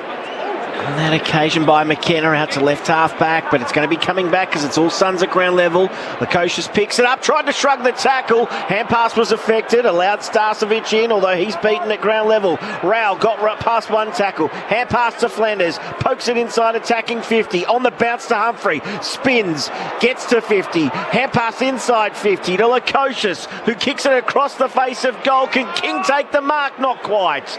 And it's spoiled through over the boundary and out of bounds, left forward pocket. Yeah, a bit of their own medicine here. I think it's 22 kicks to 6 handballs, the Suns, so they're doing what Brisbane have done to them and just owning that territory. Can they just have enough composure to hit the scoreboard a couple of times in a row? Voice of Matthew Primus on ABC Sport. Toss back into play. Wits. Big tackle. Rao got it free. Into space. Oh, almost a chance. A crucial fumble in the end for the Suns. Flanders. It's through his legs. Ashcroft, he missed the target going back by hand. Zorko at ground level. Now Berry. Just heard a voice. It was Lohman. He's tackled. Dispossessed. Bounces back to him. He throws it over his head to Archie, who kicks to the wing. Danaher in a one-on-one. Collins went to spoil rather than the mark, and Danaher soccers it forward, almost gets it inside attacking 50. In fact, he does. He's still onto it, Big Joe, and he gets up and then ducks, and that should be holding the ball. It is. No, it's not. The whistle was in the umpire's mouth. Lohman ran away with it and kicked inside 50, and the mark is taken by Morris. What an effort from Joe Danaher. Did you see the umpire here? He put the whistle in the lips and then... Oh, no, I won't. Didn't blow. Oh. But, geez, didn't they just force that forward? Their hands here in the half-back line were outstanding by some of those Brisbane midfielders. So Morris, right forward pocket. He'll line up from about 30 out. Tough kick, but gettable. He's about 6 or 7 metres inside the boundary as he starts his approach. In he comes. Oh, it's narrow the entire way. In fact, he's lucky to score. Sneaks it in for one behind. Margin back to 15 points in favour of the Lions. 10-13-73 plays 8-10-58, 11 played, final term. Plenty of time left. Oh, aggressive kick there from Powell, straight down the middle, but it was well read by Darcy Wilmot, who took it just adjacent to the centre circles. He retreats to Starcevic, who flares it out to the outer wing. Now off to Connor McKenna. He plays on, kicks it to the pocket. At the back, Ballard, off his hands, roved by Graham. The handball to Collins, tapped it down to Flanders. Now Weller, beautiful use of handball by the Suns to Hewlin. Hewlin now, just short of centre wing to Matt Rowell. Hipwood presented on the mark very well and stopped any more forward movement.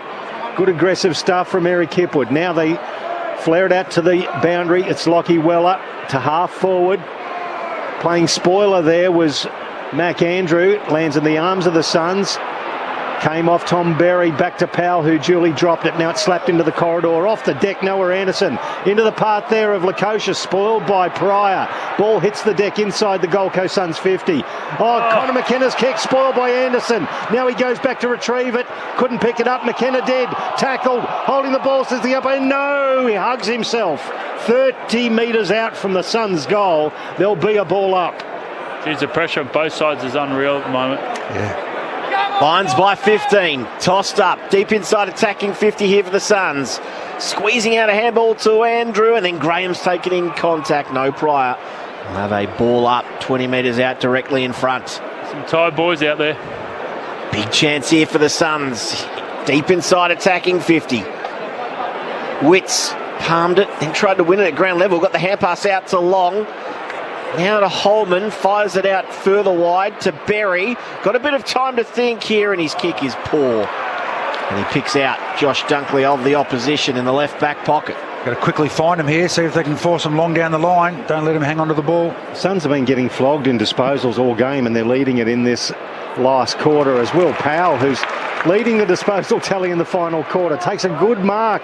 Now gives the handball off to Weller, who delivers it inside 50. Mac Andrew spoiled by Hipwood. Roved there by Long, who had a flying shot. It bounced at right angles. Not quite far enough. Through for one behind. 73 plays 59. 14 points the margin. The Lions lead. 14 minutes gone. Final term. They're owning the ball really well, the Suns, and then they're going really hard and making sure Brisbane can't chip around the ball and force them long down the line. They've taken away one of their strengths. Roses with the only goal of this last quarter so far. Brisbane by 14. Here it is again, another long down the line. Right half back. It's with Berry, who does kick long. It got out the back and just trickles over for a boundary throw in. Right on centre wing. 10-13-73 plays 8-11-59. Almost feels like Lions are trying to save it, aren't they? It does feel like that. Yeah, whereas the Suns are just, they're peppering. They're trying everything they can. I feel like they just need one here, the Suns, and then they might be able to string a couple together. Toss back into play. Wits Down to Rao, who wanted the contact, just got his hands free. It's a high free kick anyway. They opt to take the advantage, which was risky. Smart hand pass by Weller to Flanders, inside attacking 50. Berry's there, slaps it on. It might go out of play this. Leicester takes it out. He was careful not to take it out deliberately. Happy to take the tackle over. We'll have a ball in right forward pocket here for the Suns again. Yeah, that was like one of those comic shop disguises with the nose and the moustache on it. Just barely a disguise. Throw in, right forward pocket for the Suns. They're pressing. Wits over the back. That's a beautiful tap to Rao. Handball back to Holman on the arc. Good smother from Dunkley. Ball rejected. And then as he was tangling up with Dunkley, Nick Holman's given away a high free kick. So that's a double win for Brisbane. Yeah, they are pressing wide in pricing 9-3 inside 50s the last 10 minutes, but they just cannot buy a goal. So Dunkley from in his own defensive 50 to the outer wing. Big pack. Collins fists it forward. They've got the numbers here, the Suns. Tom Berry now needs to use the ball well. Kicks it inside 50. Lukosius the target. At the back, Leicester. He was being held up by McKenna and Leicester. Beautiful mark and then a nice pass to find Jared Berry. He can go long too. Crucial one-on-one this. Almost gave the free kick away. He did. The front on contact to Pryor. Pryor goes inboard with his kick. Can't allow Brisbane to take this full length and pin them in their end. They've got to try and get a turnover between the arcs here. Ashcroft has it at half-back, and he's just going to go back to Pryor, who'd hardly moved from where he kicked it to him a moment before. Pryor to Leicester at centre half-back. So they've got to press up. Now to Hipwood by foot. Hipwood has an option in the middle. It's Starcevic. He's ignored. Good result. Hipwood's going to go to the wing, one-on-one. McCluggage getting in prime position. Good win by Jeffrey and got the hand pass away to Anderson. Is there anyone out the back here for the Suns? Not quite. He kicks over the head of Andrew. Lukosius going to have to fly. He didn't in the end. King in front. Lukosius turns tackler. Umpire waves play on. Rao with the ball. Snapped and keeps them in it. It's a goal to Matt Rao. Margin back to single figures. 8 points is the Brisbane lead. And Gold Coast have a little bit of run in their legs. Yeah, great reward again. Once again, Hipwood didn't want to take another short kick, kicked it long out here to the wing, and they just won a great one-on-one, 2-on-2 battle. And I just took a look in the Suns coach's box, and their stat box it's all green this last 10 minutes. So they are all over in every aspect they want against Brisbane. They just weren't able to score. Now they've been able to string one together. Can they win this centre bounce and really put some hard scoreboard pressure on Brisbane? They pressed up, didn't they? They forced them to kick it long, and I think was it Joel Jeffrey who was out on the wing here that made that one-on-one spoil. It was crucial. He's going back with the flight of the ball, got his hand up, was able to get the hands, and then away they went. But forcing them, and now Mac Andrew in the ruck. Here we go. Plus 15 in the disposals this quarter, and they were down plus 90 at three-quarter time. And a great change. Dear, oh dear. 12 inside 50s to 7, the Gold Coast Suns. Can they pull this off? Big leap from Mac Andrew against McInerney. It's nicely taken by McCluggage. Off a step to about centre-half forward. Charlie Ballard in a good wrestle against Logan Morris. Takes a good defensive mark. And they've started to win these one-on-ones. It's not on the ground, but also in the air. He goes to Anderson, now off to Holman by foot, and they've worked this to left half back. Off to Jeffrey, he has to dart back inside. Mark taken by Anderson, who looks inside immediately. Andrew was floating forward. He's going to have to track back now. Anderson looking for a short target. Eventually it presents. You can see they don't want to waste the ball, do they? They don't want to kick it away. Flanders has it on the wing. He goes short to Powell. Powell more at left half back now. Make Brisbane defend, make them chase you. Risky kick into the middle. Swallow, he was spoiled. Cameron, the hand pass was good. Great tackle by Powell, but got it to Cameron. Cameron to Joe Danaher. Danaher, smart kick to Loman. It'll get to him on the bounce. Can he kick the goal? No, it's a wonderful tackle instead. Umpire says I'll have it. Charlie Ballard came off his man and saved the day. Great defensive pressure there from Brisbane, especially that one inside the corridor. And now Brisbane have got it where they want it. Can they kill some minutes here out of the game? So it's McAndrew in the ruck against Danaher. Got it down to Lloyd Johnston off a step. It's a high ball. It's travelling towards the boundary line and it's going to tumble over there in front of Flanders. We'll get a throw in. It's at left half forward for Brisbane, right half back for the Gold Coast Suns. This is like the last 5-6 minutes of the second quarter when Brisbane just owned territory and didn't allow the Suns out. Can they get the ball back quickly and get it inside there and down their end of the ground? Margin is 8 points in favour of the Brisbane Lions in a classic Q clash. Andrew beaten to it by McInerney. What a tap down. Handball from Ashcroft to Rayner. Rayner flying shot. Hits the post. 9 points the margin in favour of Brisbane. 74 play 65. 20 and a half gone final term ABC Sport. Flag and now the post. Yes. That's what Brisbane have to do with McInerney v Andrews. They've got to dominate stoppages. I think a lot to do in this final term. The woodwork at Carrara. Long kick in. Cameron's doing a bit of, Wilmot rather, doing some work in defence here. He rips it and then just gets it to his boot, which was very good in the end to gain about 15 metres. Morris off to McCluggage, kick inside 50.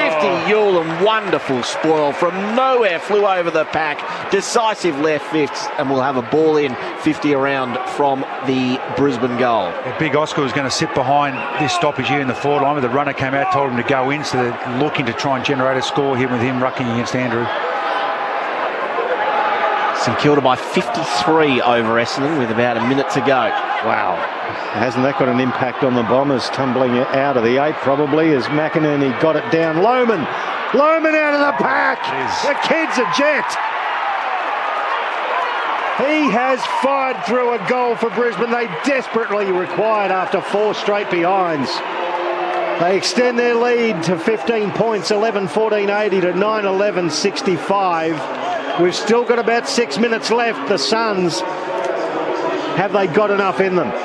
Yeah, just well thought out. Big Oscar put the body in front, grabbed it out of there, put fortuitous where the ball bounced, but they got the ball flowing his way, and then a beautiful finish by Lohman, who, once again, we've said it about a few of the players, but he keeps on improving week in, week out as we watch him grow too. Those players are important, aren't they? They just have a knack for just making goals out of nothing. They just got it on the boot, and no one was in the goal square, and great finish. Jeff White and Matthew Primus, your experts on ABC Sport this afternoon. What have the Suns got? What do they have? Time against them now. 15 points the margin in favour of the Lions. From the middle, Witts wins it outside and then kicks inside, attacking 50. Humphrey going back. Oh, he spilt the mark. Umpire waves play on. Plenty of Lions at the fall of the ball, and then Pryor's able to squeeze a kick out to space. This will dribble and it keeps going out and out. Is that insufficient intent? Yes, it is. So the ball will be coming straight back inside, attacking 50. Yulin with a free kick. Go long into the pocket if he wants. He does. King was the target, forced to spoil in the end, as he had a couple dropping in front of him. And it'll be a ball in 45 around from the Suns' goal. We talked about the improvement of Kai Lohman. He had 8 games in his debut season last year for 1 goal. He's had 18 games for 22 goals this year. Oh, yeah. It's a fair step up. Throw in across the arc of 50. Into the hands there of Archie, spoiled out of his arms by Anderson, who gathered it, and then Archie gathered him. So the umpire will come in and ball it up 55 out. So right half forward for the Suns. Need a goal quickly and desperately. McInerney just toes it a couple of metres forward. Rayner imposes himself, got the handball backwards to Jared Berry. Now he goes straight up the middle, a one-on-one. Cameron v Powell, on nervous times for Powell. He got it to the back. Well done to Sam Collins, who chipped in and helped. Got the ball down to Swallow. Back to Ballard. Now to Swallow on the arc to Powell. Oh, his handball turned over under the pressure, picked up by McCluggage, but that's a cruncher. A big tackle from young Will Graham. Put him into the Carrara turf on the point of the centre square. We'll have another ball up. That was a brutal tackle. Yeah. They dig him out of the turf. Anderson running around with Berry and running in the way of the umpire, so he's forced to pause and then balls it up. Flanders, nice shark, long kick forward, hit Wood floating across, takes the mark in front of Andrews. McAndrew not able to get to that one on that occasion. Had Leicester for company. And then the kick is good from Hipwood to Dunkley, who's happy just to slow things down. He's defended well, Hipwood, hasn't he? He's been under the pump at times, but he's come off and done some intercept marking and gone really well for a guy who has been a long time since he's been down back. 24 gone, final term. 15 points the margin in favour of the Lions. Hewland again, another big spoil over the top, and he smashes it into row A, and we'll have another throw in this time just forward of centre wing for Brisbane. He's harder than the cat's head, Bodie Hewland. He's lifted his game tremendously, hasn't he? A throw in just short of half forward for Brisbane. McInerney got it down to Neal. This is clearance number 9 for Lachie Neal. He kicks it into the right forward pocket, looking for Danaher, who wrestled his opponent in Collins and then missed the mark. At ground level, Collins shunted a handball away, and it's just pumped forward over the boundary line. Lions players appealing for a deliberate, but it's going to be a throw in front of the small scoreboard that shows the Lions leading by 15 points with 25 and a half gone. You've got to roll the dice here, just try and smash the ball forward, soccer it, do whatever you can just to try and move it really quickly. No good putting one down inside here. Brisbane just laid down there all day. Thrown back into play. McInerney from behind, just looking to get it to Neal, who kept going in the contest, knocked it to the advantage of a teammate, but Weller's there, and it's a free kick going to that man for in the back. Yeah, dragged down onto the ground, and he's back on the tackle.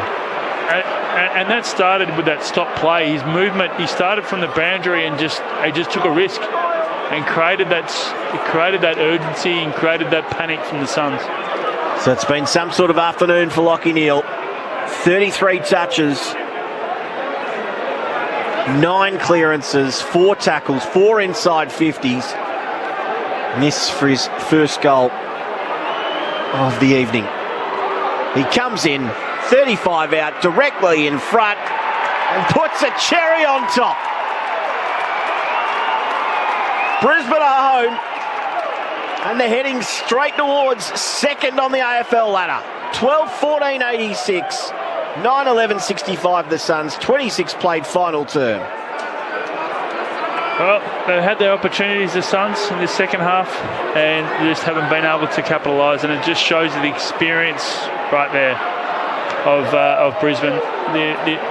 I've been really impressed with the maturity tonight of the Lions, in the sense of when the side has got a bit of a run on, they've been able to grab the ball, chip it around, and they've scored on the back of those mark, chip, mark, all that sort of stop the momentum of the opposition. Really impressive performance tonight from the Lions.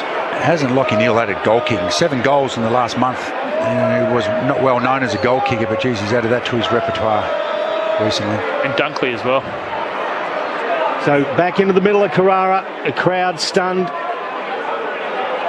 as McCluggage waltzes out of the middle, kicks it inside 50. Oh, David Swallow dropped it at his feet and got the handball back to Ballard. Under pressure though, his kick was scrubbed out to the arc. Well done by Fletcher, who gave the ball back to McCluggage. Good tackle there from Hewland. Now it's picked up by Zorko. Long kick inside 50. Spoiled out of the hands of Archie. Front and square was Ashcroft. Tackled high. Lockweller pleading his case. McCluggage comes in and gets rid of Lockweller. Says, get off my man. And young Will Ashcroft, who looks like he might have a bit of a cramp, as he waltzes back to the arc of 50. He's taking his time too. He knows this one's done and dusted with 28 and a half gone. The Lions by 21 points. He'll come off his line here, I reckon. Well, he's 10 metres outside the 50. He's on the boundary line. I reckon it's out. I reckon he's going to pop this to the top of this goal square. I don't think it's... Oh, it's beyond his distance. The man on the mark is standing 45 from goal. He went around him. It's a fairly good kick. It's to the line, but it's wide. One behind. 87 plays 65. 22 points the margin. The Lions lead, and the Suns bring it back in quickly. They've got to go quickly here. Weller over the top. Receives the mark and then works the 1-2 with Ballard. He's looking for options inboard. Good chase by Smith as well, the big ruckman. Long kick to Andrew, and he takes a good chest mark in front of Leicester on that occasion. He can give it back to Weller, who kept on running. Kicks inside 50 to Humphrey over his head. And then we'll have a ball in 40 around from the Suns' goal. Big win this for Brisbane. Who would have thought? 15 weeks ago. As Stewie Dew is pictured on screen in the Brisbane Lions top with a mixed reception, I call that. Toss back into play. Berry with the clearance on this occasion. Up to the wing, no mark to Danaher, ground level, swooping in was Rayner, got his hands free, hand pass back to McCluggage, who slipped one tackle, skirted the boundary line, then puts it out in front of Archie, too far out in front. In fact, it's out of bounds on the full. Free kick going the way of the Suns at right half back. So retrieving the ball from the first row is Bodie Hewland, standing on the boundary line just outside the 50. As the Lions chant comes up at Carrara. Don't hear that very often. Bailey Humphrey, handball. It's a ball's in the middle of the ground. He's turned it over now. Brisbane have it again. Goes Berry, Neal, inside 50, into the path of Archie, who has time to amble, pick it up, bang it back into the corridor and find his teammate. That was just sublime. Almost in slow motion as Dunkley takes the mark 35 out directly in front. I've seen Brisbane all year. This is the most disciplined game I think I've seen them play. They're really controlled it from the outset, and when the Suns have really come at them, they've had the ability to wrestle that momentum back, but their discipline and their work rate tonight has been outstanding. Well, Josh Dunkley's had a fair night too. 30 disposals, 6 clearances. And he can add a goal to it after the siren here. Bangs it through to give the Lions a 28-point margin and inflict the first home ground defeat for the Gold Coast Suns in season 2024. 93 plays 65.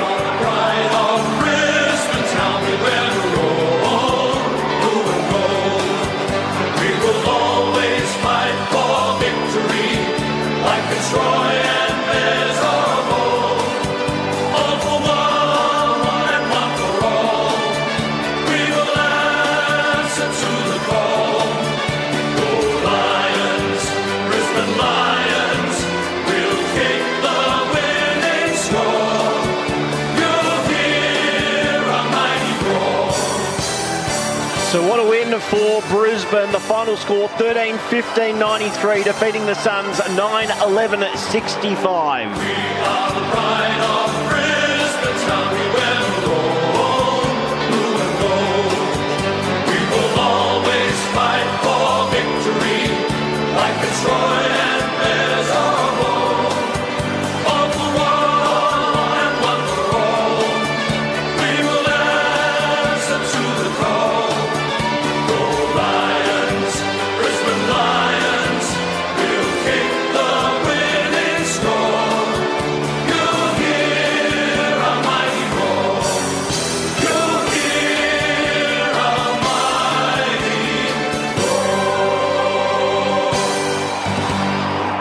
Huge night for the Brisbane Lions. Very convincing in the end. 13-15-93 to the Suns. 9-11-65. Goal kickers, 2 to Danaher, Cameron, Rayner and McCluggage. And singles to Dunkley, Lohman, Bailey, Hipwood and Lockie Neal. For the Suns, 2 to Roses and 1 to King, Long, Flanders, Graham, Holman, Rao and Witts. Well, that's a statement from the Brisbane Lions. It's hard enough to come and win here normally, but the way that the Suns have played here this year, it had become a fortress, and they've been the first team to take 4 points back home. How did you see that one in the end? A really mature performance. It was good tipping from us, wasn't it? All of us. No. Tipping 4. We're in it together at least. But really well. As you mentioned before, Whitey, that's the most mature performance we've seen for Brisbane all year. They controlled it when they needed to, and they took the game away from the Suns when the Suns were taking the game away from them. 100% Pricey. And the games I've seen this year from Brisbane, and it's also been when they've been interstate, besides the Port Adelaide game, which I think was the most purest four quarters they've played all year, this one's the best 4 quarter they've played and most disciplined. But they've gone in their shell when sides have got a run on. You know, whether they've kicked 2, 3, 4, and we've mentioned throughout the whole broadcast, and they just go in their shell and they're not able to get back the momentum. They did that tonight. They grabbed the ball. You could see the chip mark. You see all the uncontested possessions and what they had at half time, and they continued that. So what it does, it forces your opponents to come up, and then they've been able to get over the back. And just an exceptional performance tonight from the Lions, and well deserved, well played. They're in red hot form. They're cherry ripe going into finals. And just the maturity with the loss of those players, and that's probably why we all picked the Suns tonight, was the loss of Harris Andrews, the loss of Dara Joyce, on top of the fact that they already lost their other two talls in defence. They had to drag a centre-half forward who's kicked 25 goals for the year back into the back line for the first time since his under-18 days, and he pulled it off. I mean, that was a great performance from Brisbane. Absolutely, they knew where their weakness was, but they were able to solidify that. And then the way that they looked after the ball in certain moments, which we spoke about during the game, that protects their defence, because it doesn't make it into a fast game, which the Suns want. And not only did the players react, I thought obviously Fages coached really well during the week, and they had a plan and they executed it perfectly. And there was moments when the Suns came pretty hard at them, really. The second quarter and that whole last quarter, really, they were asking questions of him. But mature, experienced performance of a team that's in as good a form as anybody, along with Hawthorn. Yeah, I think they're looking for the presentation there. Mosey, I'll wait for you to give the call, wave the hand, or... Yeah, both teams have gathered at the moment. Just give it to Lockie Neal, eh? Yeah. Well, that's exactly what the Suns would be saying downstairs, wouldn't they? They're all gathered there, and I bet you they can't wait to get off and debrief what was a bit of a disappointing night in the end for them, but beaten by a class outfit today. Just to update you on that other score as well. So the final score under the roof at Docklands, St Kilda 17-6 108 to Essendon 8-7 55. So a big win for the Saints, and that's Essendon's finals hopes are in tatters. That's what do they speak about during the week? That Essendon, that would be the biggest topic come Monday. Yep. If they were to lose, and so they've gone. Not only lose, but get belted. Yeah, nearly 10 goals. Lost all their percentages as well, so down to under 96%. Ooh. So that's going to be very difficult for them to be anywhere near September, considering they've got the Brisbane Lions and Sydney in the last two rounds. So that's going to make it very hard for Brad Scott and his men. But as we go on, there are going to be stories like that week after week, and the finals picture becomes a little clearer. So Damien Hardwick's down with his troops at the moment, and as is Chris Fagan with his troops, and they're separated by about 60 metres, waiting for the presentation of the cup. And Dane Zorko has won the medal, it sounds like, which is maybe a bit of a surprise. Well, I was going to give him 2 votes. Well, he's won a few of those medals, hasn't he? Well, Dane Zorko has won 2 of them. No, sorry, 1 of them. Only 1, and that was in round 8 this year. So he's won 2 in the same year. So Dane Zorko, fair win of the Marcus Ashcroft medal. He's been presented that downstairs, and just waiting for formalities to finish. Plenty of fans wanting to get on the ground here for a bit of kick to kick. Oh, you haven't seen this, Maisie. Oh, no. Yeah, this is the centre circle invasion at Carrara is like nothing you have ever seen in your life. Brisbane, they run and they stop on the ropes. Yep. Gold Coast, they go through the ropes. they go over the top. It's and like through the security. Charge of the Light Brigade. Love It's it. Incredible. Love it. So Lockie Neal accepts the cup. He walks back towards his team as Gold Coast trudge off below us, and Damien Hardwick's got the backpack on, leading his sons off, and meanwhile the photos being taken in the background of another Q Clash victory for the Brisbane Lions. Well, while we're there, go through, gentlemen, a couple of your better players this evening and the votes. We might as well get to it as we've got a bit of a spoiler alert there. I was look, the obvious. You've got Lockie Neal and the likes, and the midfield was really good. But I was really impressed with Logan Morris tonight.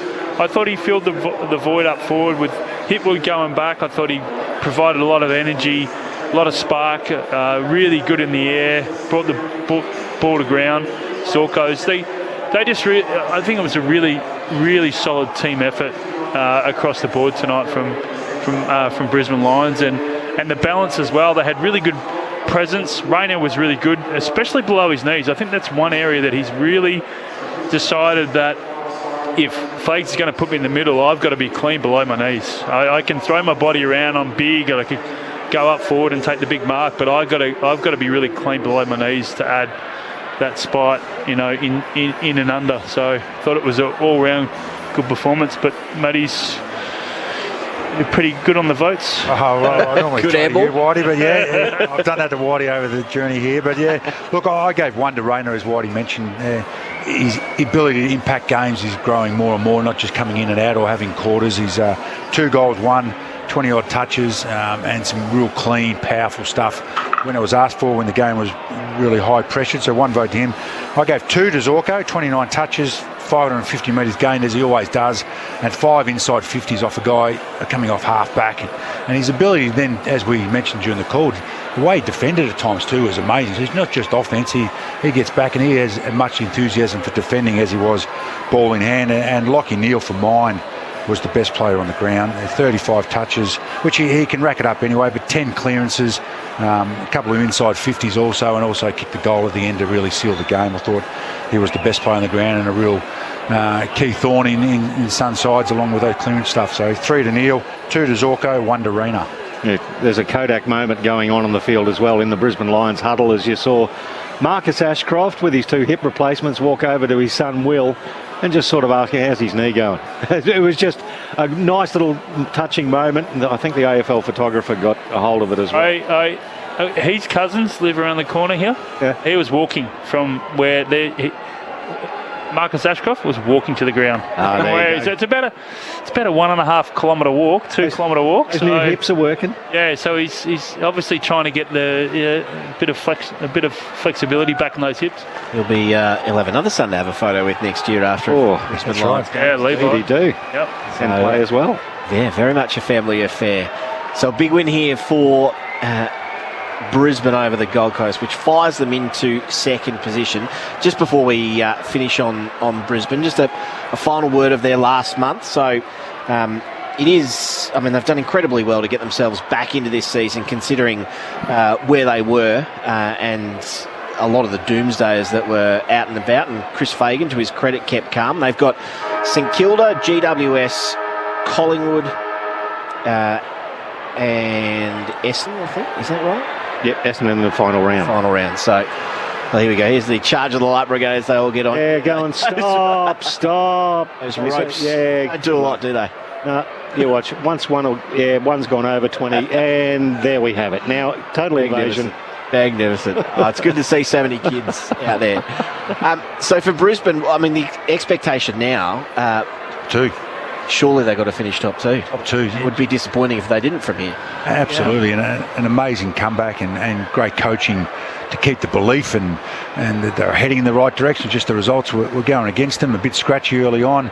But, the injuries they've had to key players this year, and now you can just see the way they go about it. They're in total control of their game at the moment. That's an interesting point you bring up about we tend to forget that, don't we, Pricey? How many knee recos, how many ACLs do they do this year? 5. One come back. Oh, boy. But, the adversity you've had to go through, keeping the motivation amongst the team when they were, I don't know where they lost the first 3, obviously, but the ability to keep, it's a long season, and Fake said that the whole time. I think there was one period there where he said, you're talking to me as though we're zip and 13. It just shows you how long the season is, but you've got to keep the motivation within the group. You've got to keep that belief. You've got to inject, the Zorko to the half back line when Kadeem Coleman went down with a serious knee injury in opening round, and Kyle Lohman stepping up in place of Lincoln McCarthy. Yep. Yeah, there's another one, then you get the injection of Will Ashcroft back into the midfield straight away. Didn't even go through the VFL after being out for 12 months. Then you have Harris Andrew, their centre half back, all Australian, their captain, go down. A lot of stuff they had to go through this week. We've been fine yesterday, so they've faced a lot of challenges, and they sit second on the ladder after round 19, round 20. Yep, incredible performance. For the Suns, looking at their last month of footy, they would need everything to go their way, but they've got West Coast, Essendon, Melbourne and Richmond. That's actually 4 winnable games. Yeah, that's why tonight's game, they had a crack, but just thought they didn't play smart, and then they're better than that. They're not a young team anymore. They're youngish compared to some other teams, but they've got to get past that. In that North Melbourne game a few weeks ago, even though North have improved, but they've just, their road form is going to cost them a chance to play in the finals, no doubt about that. And people just think, oh, next year you get better. It just doesn't automatically happen that way. It's like Brisbane. It's a lot of hard work to keep climbing up the ladder and get you up there. So a real disappointing night for mine for the Suns. And you look at where Collingwood is right now, the injuries they've had too. The adversity they've faced, and they're sitting where the Suns are right now. So you're not guaranteed. That's the thing, Matty, isn't it? You're not guaranteed to make play finals. And the competition's so even. It is so even, and just highlights that you just got to have that to take the opportunities. And the Suns didn't take that tonight, and they had now. You obviously have to win every game for the end of the year, but you have to rely on other results now. What do you think they need?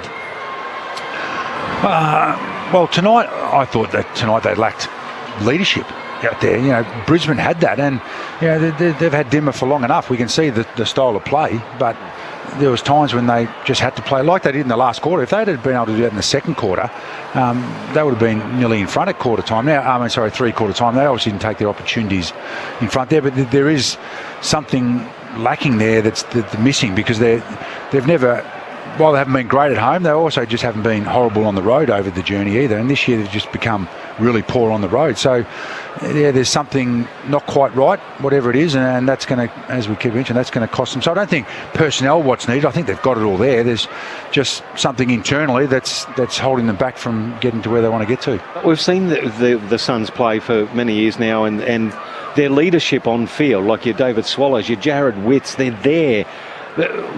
What was Hardwick getting to when he expletive deleted, asked them to grow up? That's the intangible, I suppose, we're all looking for. What's your insight into that, Matty?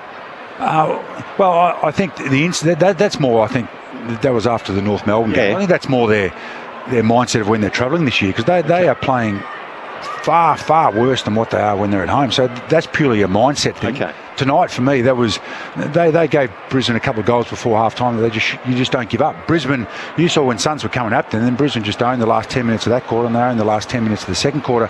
They've got enough guys. They've got plenty of guys out there that have played over 100 games now that know when to do it.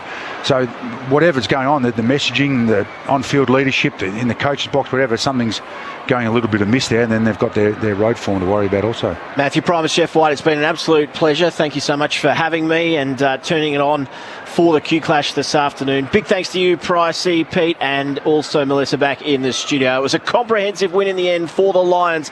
They are in second spot now on the AFL ladder. Who would have thought that about 15 weeks ago? So Brisbane winners in the Q Clash. Don't forget the ABC Listen app for all your footy action.